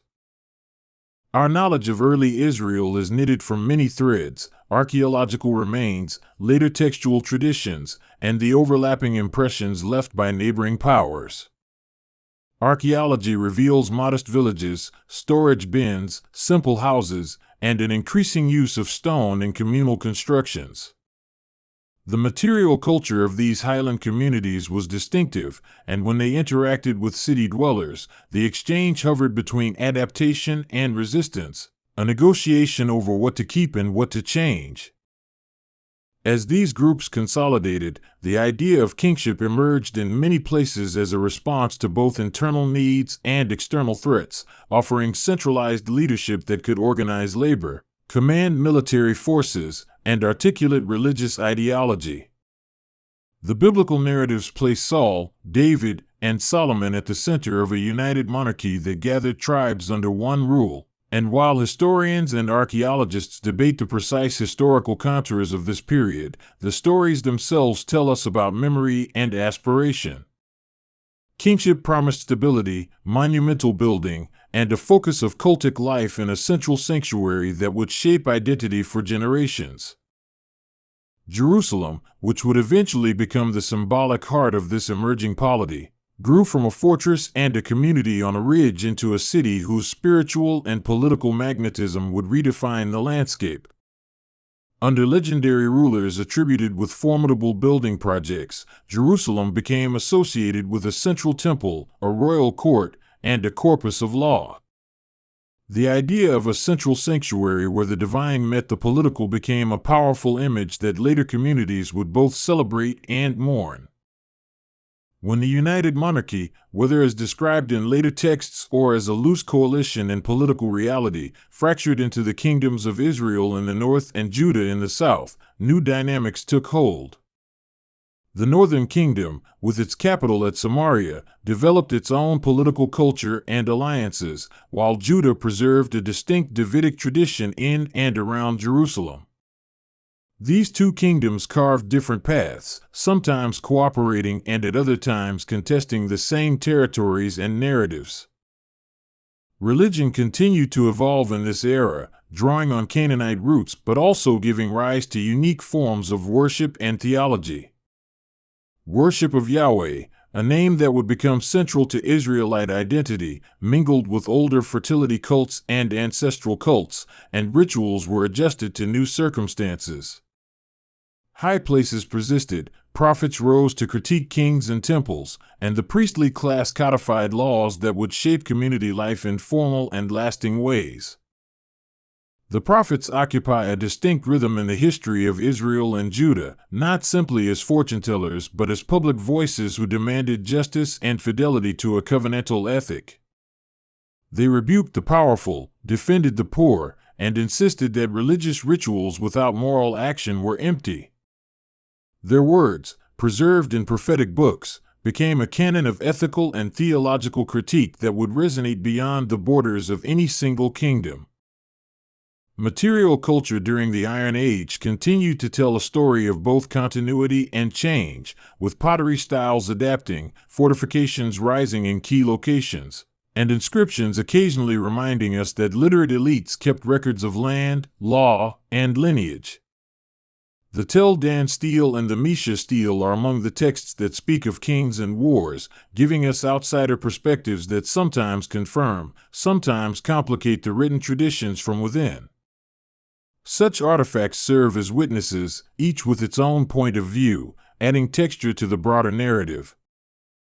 The political map remained volatile, shaped by the ambitions of neighboring empires as well as by internal faults and alliances. The Assyrian Empire expanded aggressively in the Iron Age, and its military campaigns reshaped the fate of many Near Eastern polities. The northern kingdom of Israel fell to Assyrian conquest, and its population was subjected to deportations and resettlements that altered demographic patterns and dissolved old centers of power. Judah endured a longer, more complicated trial, keeping its royal line for a time but eventually facing the Babylonian juggernaut, which culminated in the destruction of Jerusalem and its temple. This catastrophe fundamentally altered religious practice and imagination, because the temple had been the focal point of sacrificial cult and national identity. In its ruins, communities were forced to rethink how to worship, how to remember, and how to sustain identity without a central sanctuary. Exile, whether experienced in Babylon or as the pressure of foreign rule, transformed the people. Priestly rites were reinterpreted, legal codes were emphasized, and prophetic literature found new urgency as a means of sustaining communal memory. Synagogues would later emerge as spaces for assembly and study, but even before formal institutions were established, the practice of narrating the past for purposes of cohesion became a central survival strategy. The Persian conquest of Babylon opened new possibilities, allowing exiled communities to return and rebuild under a different imperial framework. Cyrus the Great's policy of allowing displaced peoples to return and restore their temples is recorded in various sources, and the rebuilding of Jerusalem's walls and its temple in the late 6th and 5th centuries BCE marks a moment of renewal. Yet the community that returned was not a replica of what had existed before. It was reshaped by exile, memory, and a new sense of religious and legal identity. During the Persian period, many changes unfolded in governance and daily life, including an increased role for scribes and legal experts who recorded genealogies, tithe lists, and religious prescriptions. Temple worship resumed in a form adapted to new realities, and the community invested in structures that emphasized teaching, law, and boundaries. This period was crucial for rewriting communal narratives in a way that could survive under imperial sovereignty. The stage of the Levant continued to shift when Alexander the Great swept through the region, introducing Hellenistic culture and administrative practices that blended with local traditions. Greek language and urban models influenced architecture, coinage, and ideas, and for some communities this was an era of renovation and cosmopolitan exchange. For others, Hellenization brought friction and resistance, especially when religious practices or communal autonomy were challenged by foreign cultural norms. The Hasmonean Revolt in the 2nd century BCE is a vivid example of local reaction to cultural and religious imposition, where a combination of nationalist and religious fervor produced an independent Jewish kingdom for a time. This brief period of sovereignty reshaped religious life, politics, and cultural boundaries, but it also precipitated internal divisions that made the region ripe for Roman intervention. Rome's arrival would bring another layer of imperial rule, law, and infrastructure. Under Roman rule, the land known now by many names, Judea, Palestine, the Levant, was integrated into an empire with administrative efficiency and a taste for spectacle. Roads, aqueducts, and cities flourished alongside deep resentments rooted in taxation, cultural imposition, and the rearrangement of local elites. Revolts occurred and were crushed with brutal force, and the destruction that followed, including the catastrophic loss of Jerusalem in 70 CE, remade the physical and spiritual topography of the region. The centuries that followed saw the rise of Christianity and, later, Islam, each of which layered new religious landscapes onto the old. Pilgrims arrived to venerate holy sites, monasteries rose on hillsides, and shrines marked stories from scripture and tradition. These faiths drew on the legacy of the land, reinterpreting ancient narratives and incorporating local customs into broader sacred geographies. Throughout these transformations, certain continuities persisted in everyday life: the rhythm of agricultural seasons, the importance of water systems, the taste of olive oil, the fragrance of wines, and the enduring image of the shepherd moving flocks along ancient paths. People adapted new languages and legal systems but often continued old habits of land use and kinship. In this way, the land's character is both a witness and a cousin to human stories, unchanged in some contours, altered in many details. Archaeology in modern times opened the Earth's pages with tools and patient stratigraphy, revealing houses, hearths, and forgotten streets that help reconstruct daily life in past centuries. Excavators find pottery sherds with fingerprints, storage jars with grain residue, and floors that preserve the outline of domestic routines. These small things create an intimacy across time. They let us imagine meals served, infants rocked, crafts sold at market, and the slow humming life that underlies legendary battles and sweeping politics. The fieldwork is complemented by texts, administrative tablets, inscriptions, and later histories that record names and events with varying degrees of accuracy and intention.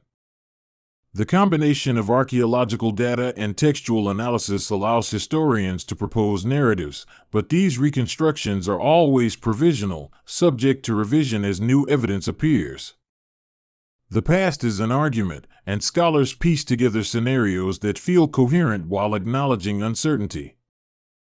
Language itself is a living artifact in this narrative, and the family of Northwest Semitic languages binds many of the region's peoples together.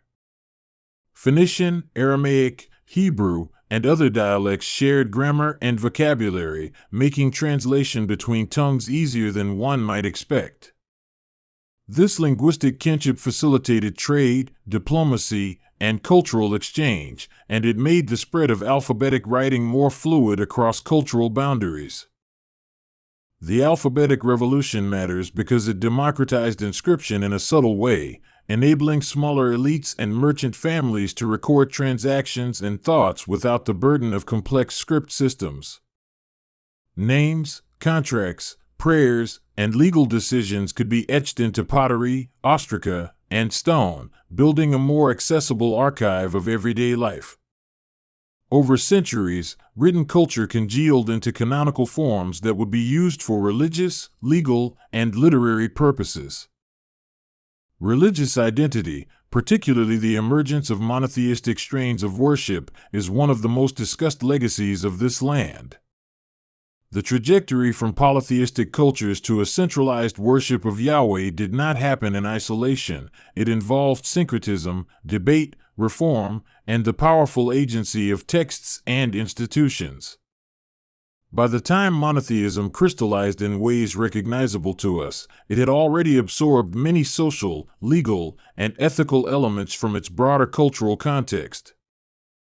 In addition to theology, law and social ethics developed features that would shape communities for centuries. Codes of behavior, rituals for marriage and inheritance, and agricultural laws anchored communal life in practices that balanced individual needs with collective responsibilities. Legal traditions often drew on older precedents, morphing them into moral frameworks that could be taught by scribes and priests and enforced by local leaders. Kings and rulers sought to make their power tangible through construction, ritual, and monuments, but they also depended on networks of loyalty that included merchants, soldiers, priests, and family ties.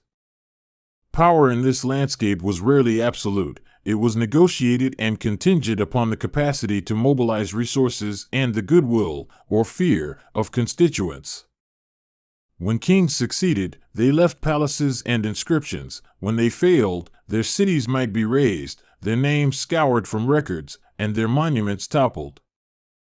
Cities themselves were organisms of labor and rumor, of markets that opened at dawn and of workshops where metal sang as it was hammered into shape. In urban quarters there were scribes counting grain, potters turning wheels, tuners of lyres rehearsing for private ceremonies, and fisherfolk unloading catches. The mingling of so many crafts in a tight space made cities laboratories of innovation where new combinations of ideas could spark crafts and beliefs alike. Rural life, by contrast, moved in longer cycles, tied to the sowing and the harvest, and to seasons that had to be read with intimacy and caution. Villages organized labor for irrigation and terracing, and kinship ties were both social safety nets and methods of political organization. Farmers traded with city dwellers, and rural products like cereals, oil, and wine fed the markets that connected small villages to regional centers. Commerce in the ancient Levant was not merely the exchange of goods, but the transmission of ideas and people across seas and deserts. Merchants contracted journeys that took months, negotiating sales in caravans, crossing hostile lands, and learning foreign tongues. Their ledgers recorded not only weights and measures but relationships, who owed whom favors, who had introduced new technologies, who could be trusted with a loan. Artisans in these communities displayed a creativity that combined function with symbol, crafting objects that served everyday needs while signaling status and belief. Jewelry with amulets, stone seals engraved with personal emblems, and textiles woven with symbolic patterns all carried meanings readable to those steeped in local culture. The aesthetic choices of craftsmen were expressions of identity, as much as economic or practical decisions. Funerary practices also reveal a great deal about belief and social organization, because how a society treats its dead is often a mirror of its values and fears. Burials ranged from simple interments under house floors to elaborate tombs with goods and inscriptions meant to accompany the deceased into an afterlife. Sometimes the dead were commemorated with steles or rock-cut chambers, and at other times the living reinterpreted burial customs under new religious influences. Ritual purity and taboos shaped many aspects of daily life, from what foods could be eaten to how ritual spaces were maintained, and these practices often served to reinforce group boundaries. Purity laws, whether strict or flexible, regulated interactions and gave communal identity a kind of theological clarity. At occasions of crisis, disease, drought, or invasion, these norms could be tightened or relaxed, which in turn could lead to social stress and reform movements. Women in ancient Canaanite and early Israelite societies had roles that were both constrained and enabled by local conditions, and their lives cannot be summarized simply. They worked in households, managed storerooms, tended flocks, spun and wove textiles, and participated in religious ritual. Some women rose to prominence as prophetesses, landowners, or skilled artisans, and inscriptions and material culture remind us that gender roles were complex and often context-dependent. The agricultural technologies of the region, like terracing and irrigation, allowed people to extract sustenance from difficult terrain, and ancient engineers devised cisterns, channels, and watchful systems to manage scarce water. These solutions became part of the social contract, because water distribution required cooperation and governance. Control of springs and wells could be a source of conflict and a focus of diplomatic negotiation. Metallurgy and craft specialization fueled both wealth and conflict, since the ability to produce bronze, and later iron, weapons and tools could change the balance of power. The transition from bronze to iron did not happen overnight, nor did iron make warfare inevitable, but it did shift access to weaponry and agricultural implements in ways that had long-term consequences. Skill in metalwork was prized, and smiths could command respect in many communities.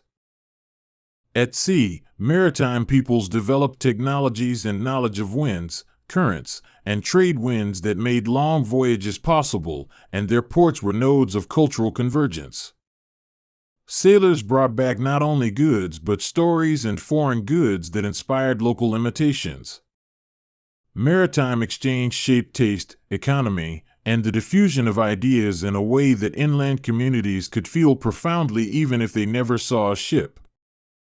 Every empire that passed through this land left administrative habits behind, from tax registers to road maintenance, and these systems shaped daily life in practical ways. The tax collector's presence was as real as the temple's altar, and imperial demands could generate infrastructure that later localities would inherit. Roads facilitated army movements and trade alike, and their construction reshaped local economies. When disaster struck, communities responded with ritual, law, and historical memory, an effort to make sense of catastrophe and to prevent its return. Prophetic literature from the period frequently reads calamity as a moral failure, a corruption of covenantal duties that required repentance. These interpretations shaped communal memory, providing meaning to suffering and frameworks for reconstruction.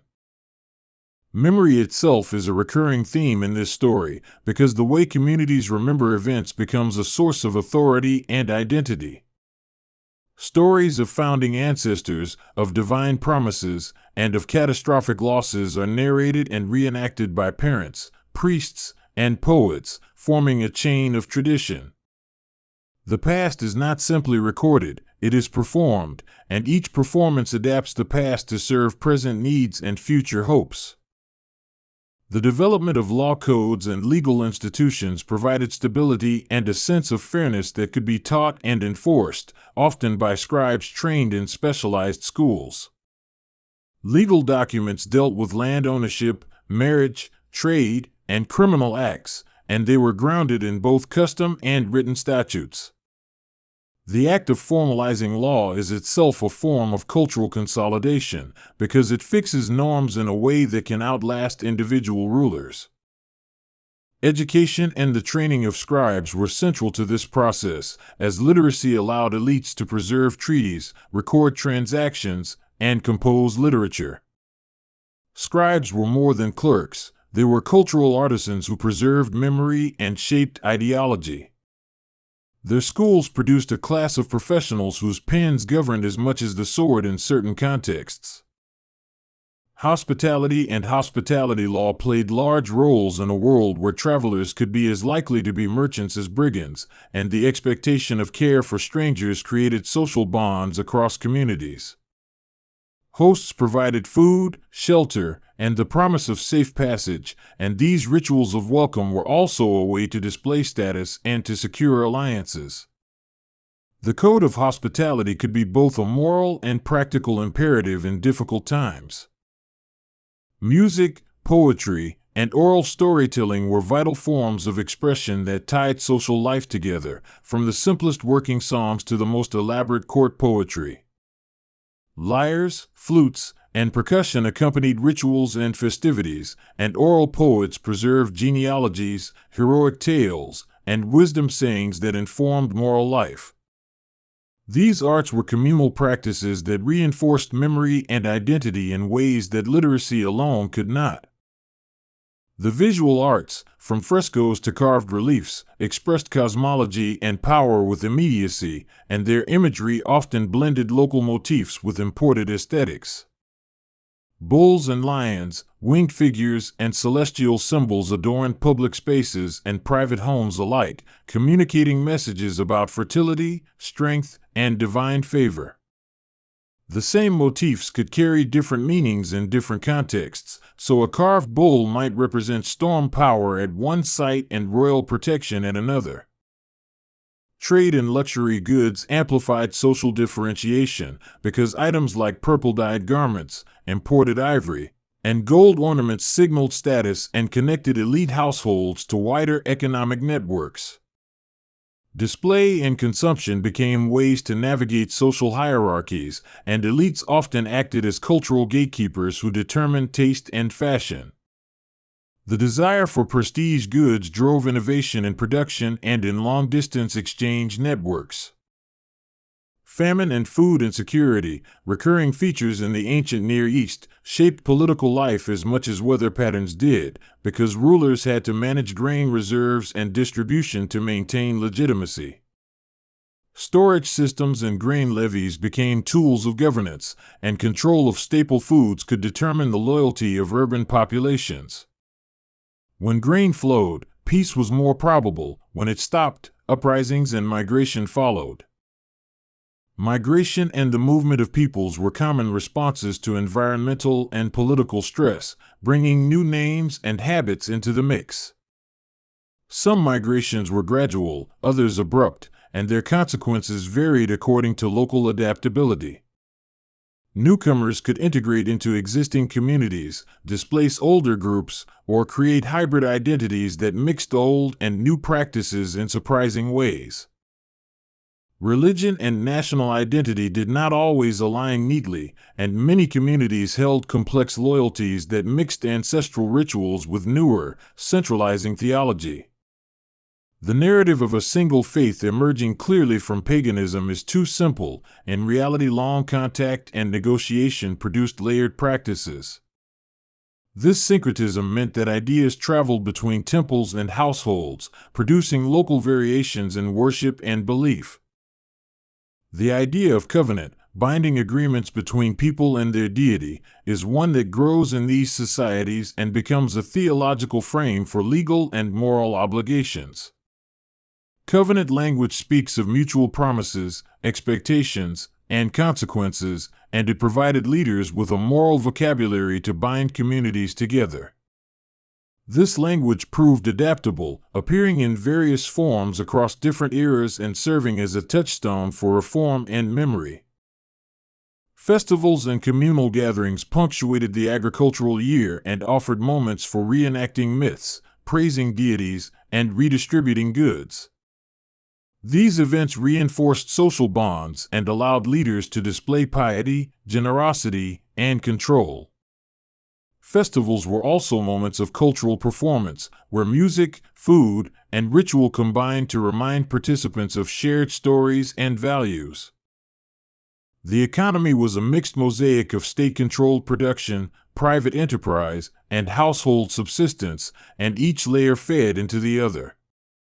Palaces and temples sometimes organized large-scale industries, but family workshops and market stalls maintained the fabric of everyday commerce. This multiplicity created resilience as well as sources of friction, as various stakeholders negotiated rights, taxes, and privileges. Diplomacy and treaty-making were crafts in their own right, with ceremonies and inscriptions marking agreements that could prevent war or formalize vassalage. Marriage alliances, tribute arrangements, and military pacts were tools for survival in a crowded arena of small polities and expansive empires. Texts that record these agreements reveal the language of power and the careful rituals that made diplomacy feel binding and public. Warfare, when it came, was both brutal and transformative, often destroying what had taken generations to build in the space of a single campaign. Fortifications, defensive ditches, and the strategic siting of cities reflected the reality of conflict, and military innovations could shift the balance between neighbors. But war also redistributed populations, transmitted technologies, and occasionally created new political forms from the ashes of the old. The notion of sacred space evolved as communities moved from multiple local shrines to centralized sanctuaries, and then sometimes back again, depending on political and theological currents. Centralization of worship helped elites consolidate power, but it also sparked resistance from groups who valued local rights and autonomy. The push and pull between central religious authorities and local traditions is a recurring drama in the history of the land. Names matter in this landscape because they are the way communities claim space and story. Place names, tribal names, and titles of rulers anchor narratives to real geography. Changing a name is an act of power, whether that power is imperial, priestly, or popular. The layers of names attached to towns and regions carry the sediment of past sovereignties and memories. As time moved forward, the land became a palimpsest of holy places for multiple religions, each reading prior texts and sanctities through its own eyes. Christians associated certain locales with episodes of salvation history, while Muslims later established shrines linking local topography to the prophets and to divine narratives. Each faith produced pilgrimage practices that kept ancient sites alive, even as meanings changed. The modern discipline of archaeology expanded in the 19th and 20th centuries, entwining with national movements and the politics of discovery, sometimes producing contested narratives that mirror modern conflicts. Excavation became both a scientific quest and a political act, because what archaeologists find can support historical claims important to modern identities. Scholars today are more attentive to the ethics of excavation and to the multiple voices that must be considered in interpreting finds. Legends and epic tales persisted across generations, sometimes finding their way into scripture, sometimes remaining local lore, but always offering a cultural glue that helped communities navigate time. Heroes and matriarchs, foundational miracles, and remembered defeats were recited at times of joy and grief, providing coherence to lives scattered by displacement. Oral tradition proved remarkably durable, even when it incorporated new layers of meaning. Trade diasporas like the Phoenician merchants established colonies across the Mediterranean that carried Levantine ideas into distant ports, shaping tastes and architecture far from home. These communities acted as cultural ambassadors, and their influence is visible in pottery styles, coinage, and the spread of alphabetic inscriptions across the sea. The maritime reach of these diasporas underlines how interconnected the ancient world was, even when travel was arduous. Technology and innovation were not purely local inventions, but often the product of cross-cultural borrowing, with metallurgical techniques, textile patterns, and architectural elements moving along trade routes. Innovation was cumulative, relying on experimentation, exchange, and the materials available at hand. Whether in the smithy or the shipyard, craftspeople synthesized ideas into objects that made new practices possible. The idea of legal centrality and scriptural authority consolidated during periods of crisis, when communities sought lasting frameworks to bind diasporic or traumatized populations. Texts became anchors, and the act of canonizing certain writings represented a communal decision to fix memory in a durable, teachable form. Once texts reached the status of scripture, they shaped identity in ways far beyond their author's original intentions. Diasporic communities preserved religious practices in new homelands by transforming rituals to fit new contexts, and they often became bridges between traditions. Synagogues and house gatherings facilitated continuity by offering spaces for communal teaching and memory, while family practices kept subtler traditions alive. In this way, religion adapted creatively to exile without entirely severing from its roots. The resilience of identity in the face of conquest and exile is one of the striking themes of this region's history, because communities repeatedly rebuilt not only houses but also narratives of who they were. Memory and adaptation went hand in hand, creating identities that could survive displacement because they were flexible enough to absorb loss while firm enough to remember. This balance between change and continuity would be a defining legacy. Modern scholarship often revisits classical narratives about the origins of Israel and the nature of Canaanite society, challenging simple explanations and urging nuance about migration, assimilation, and cultural exchange.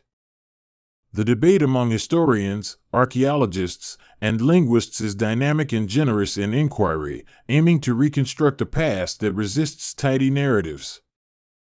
This intellectual conversation enriches our understanding and reminds us that the past is complex and often surprising. The role of women, minorities, and lower status groups in shaping history is increasingly recognized, and new studies try to recover voices that previous accounts marginalized.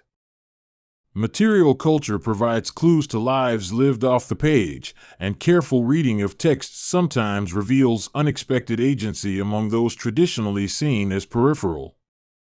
Recovering such voices gives a fuller picture of social life and of what mattered to people beyond elite circles. Environmental history also offers important insights, because climate shifts and ecological pressures made a difference in settlement patterns, agricultural yields, and the very feasibility of urban life. Droughts and cooling trends could destabilize societies reliant on predictable rainfall, forcing migration and adaptation. Attention to these factors helps explain large-scale social shifts without reducing them solely to political failure or conquest. Archaeological science, from isotope analysis to radiocarbon dating, gives increasingly precise tools for understanding mobility, diet, and chronology, and these methods allow for finer-grained narratives about how people lived. Such techniques can show where an individual grew up, what they ate, and even trade patterns through the materials found in graves and settlements. Science complements text and tradition, offering material corroboration or challenges that enrich historical storytelling. The cultural products of the Levant, myths, laws, songs, and sculptures, circulated far beyond the region and left imprints on surrounding cultures, influencing religion, art, and thought in the ancient world. Biblical literature, for instance, draws on motifs and legal ideas familiar across the Near East, while prophetic criticism has analogues in neighboring cultures. Tracing these interconnections reveals a web of influence that binds the Levant to the larger ancient world. Religious pilgrimage sustained economic networks and spiritual communities, drawing pilgrims who supported local economies and created a flow of people and ideas, sometimes for centuries. Sacred sites offered spiritual and material renewal, and the seasonal tempo of pilgrimage shaped town life and market cycles. Pilgrimage also created networks of shared experience across diverse communities, facilitating the exchange of stories and devotional practices. Modern national narratives sometimes simplify ancient history into linear stories that support contemporary political aims, but careful scholarship emphasizes continuity with complexity, showing how identities are constructed and reconstructed over time. The past becomes a resource for the present precisely because memory can be mobilized, interpreted, and instrumentalized. Understanding this process helps us read both ancient texts and modern claims with a more critical eye. Cultural hybridity is a recurring theme because borders in the ancient world were porous to ideas, marriages, goods, and religious practices, and identity often formed in the spaces between categories. People could be simultaneously local and cosmopolitan, holding onto household rituals while eagerly adopting foreign fashions. This hybridity created a living culture that could innovate and survive under strain. The legal and prophetic traditions that developed in Judah and Israel would later become foundations for ethical systems with global influence, as Jewish, Christian, and even secular moral thought drew on themes articulated in this land. Ideas about justice, compassion for the marginalized, and the responsibilities of leaders resonated beyond local politics, finding new homes in other religious traditions and philosophical systems. The moral vocabulary developed here has been translated and reinterpreted across cultures. Scribes and scholars in the Hellenistic and Roman periods preserved and transmitted older texts, sometimes re-editing them to fit new contexts. And in doing so they participated in a long conversation across time. Their role as mediators between past and present made them custodians of memory as well as agents of change. The decisions they made about inclusion, emphasis, and redaction shaped the texts later communities would inherit. Material remnants of past societies remain scattered across the landscape, from submerged harbor installations to ruined towers, and each excavation adds a new line to the story. Yet the land itself resists being read as a single narrative. It is a mosaic of microhistories that overlap, contradict, and illuminate each other. Appreciating the multiplicity of these accounts gives a more honest sense of how people lived and how they imagined themselves. Language evolution continued as Aramaic became a lingua franca in much of the Near East while Greek permeated urban centers in the Hellenistic era, and this multilingual reality shaped administration, culture, and daily life. Bilingualism was common among merchants and elites, and religious texts were sometimes translated and adapted for communities that spoke different languages. Multilingual environments created creative tensions that produced new literary genres and forms of expression. The rise of new religious communities in the region, including early Christian groups, drew on Jewish traditions but also produced theological innovations that would shape wider imperial cultures. Early Christians used sacred spaces strategically, establishing communities that were often urban and connected by letters, travel, and shared scripture. Over time, Christianity's institutional forms would transform the sacred geography and social institutions of the land. Islamic conquest in the 7th century CE introduced new administrative structures, religious life, and cultural forms that blended with existing traditions, creating a further palimpsest of identity. Arabic became a dominant language in many regions, and Islamic law and architecture left deep imprints on urban design and social organization. Yet this was not an abrupt erasure of the past, rather, it was another layer in a long process of accretive change. Pilgrimage practices under different faiths reshaped certain cities into enduring centers of devotion, attracting scholars, merchants, and pilgrims who contributed to the economic vitality of those locales. These cities became hubs where different traditions met, negotiated space, and sometimes collaborated, creating cross-cultural exchanges that enriched learning and trade. The sanctity attached to particular sites persisted through successive religious transformations. Cultural memory in the modern era has often used ancient history to forge contemporary identities, and archaeology became a tool as well as a science for nations interested in their origins. Different groups look to the past to legitimate claims, narrate continuity, and construct communal pride, and this process can be generative as well as contentious. Scholars today advocate for approaches that include multiple voices and that consider archaeology as a shared heritage rather than a zero-sum proof of entitlement. Education about this region's past increasingly emphasizes pluralism, aiming to show how many peoples made and remade the land, and how their legacies interweave. Teaching the ancient past as a story of interaction rather than exclusion opens space for a more inclusive understanding of heritage. This pedagogical shift helps listeners and readers appreciate the region's contribution to human civilization beyond narrow political readings. Artistic depictions of the land in later centuries, paintings, poetry, and music often draw on the ancient past to evoke longing, holiness, or conflict, and these works show how memory can be aesthetic as well as historical. Artists create new interpretations of old scenes, sometimes emphasizing continuity and at other times highlighting rupture. Cultural production thus becomes a dialogue with antiquity, continuously reinventing the past for new audiences. In the present day, scholars, local communities, and international organizations face the challenge of preserving archaeological sites while balancing modern development and the needs of living populations. Preservation is not merely about protecting stones, it is about honoring stories and ensuring that multiple communities can access and interpret a shared past. This work requires sensitivity, pragmatism, and often creative collaboration. The legacy of Canaan and the emergence of Israel is therefore not a single conclusion but an ongoing conversation between past and present, an exchange of meanings that rewrites itself with each generation. The land's transformation is a study in resilience and reinvention, where people adapted to new realities without ever quite surrendering their histories. Listening to this story is to understand how deeply place and memory can shape human life over centuries.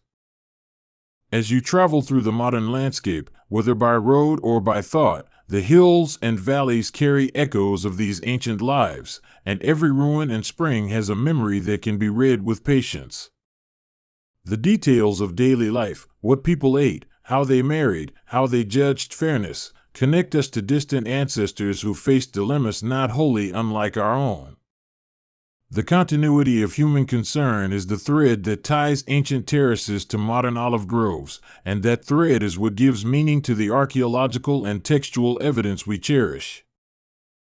The transformations of this land have also taught historians humility, because the more we uncover, the more we realize how partial our pictures remain, and how many voices are still waiting to be heard. New discoveries will always complicate yesterday's certainties, and that is a healthy reminder that history is not a finished sculpture but an unfolding story. Each new shard of pottery, each sealed letter recovered, adds a line to a narrative that will never be complete but will always be rewarding to pursue. Contemporary debates over the interpretation of sites and texts are part of a long tradition of contestation about meaning, authority, and the politics of memory, and engaging with these debates helps us see how the past matters in the present.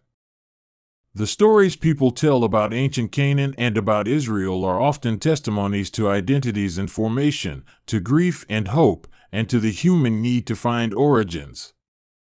Understanding these narratives requires empathy and a willingness to hold multiple perspectives in tension. Finally, the chief legacy of this land may be less about monuments and more about ideas, legal codes, ethical injunctions, and narrative forms that have traveled across time and space to influence worlds far beyond the Levant. These intangible inheritances have shaped moral imagination and literary traditions for centuries, and they remind us that the most durable legacies are often those that enter the mind and the heart. The transformation from Canaan to Israel is thus a mosaic of lives, inventions, and memories that continues to resonate in ways both visible and subtle. Subscribe if you dare to carry these ancient ideas into the future, and in the comments choose your path. Will you champion the codes of justice or the tales that fire the soul?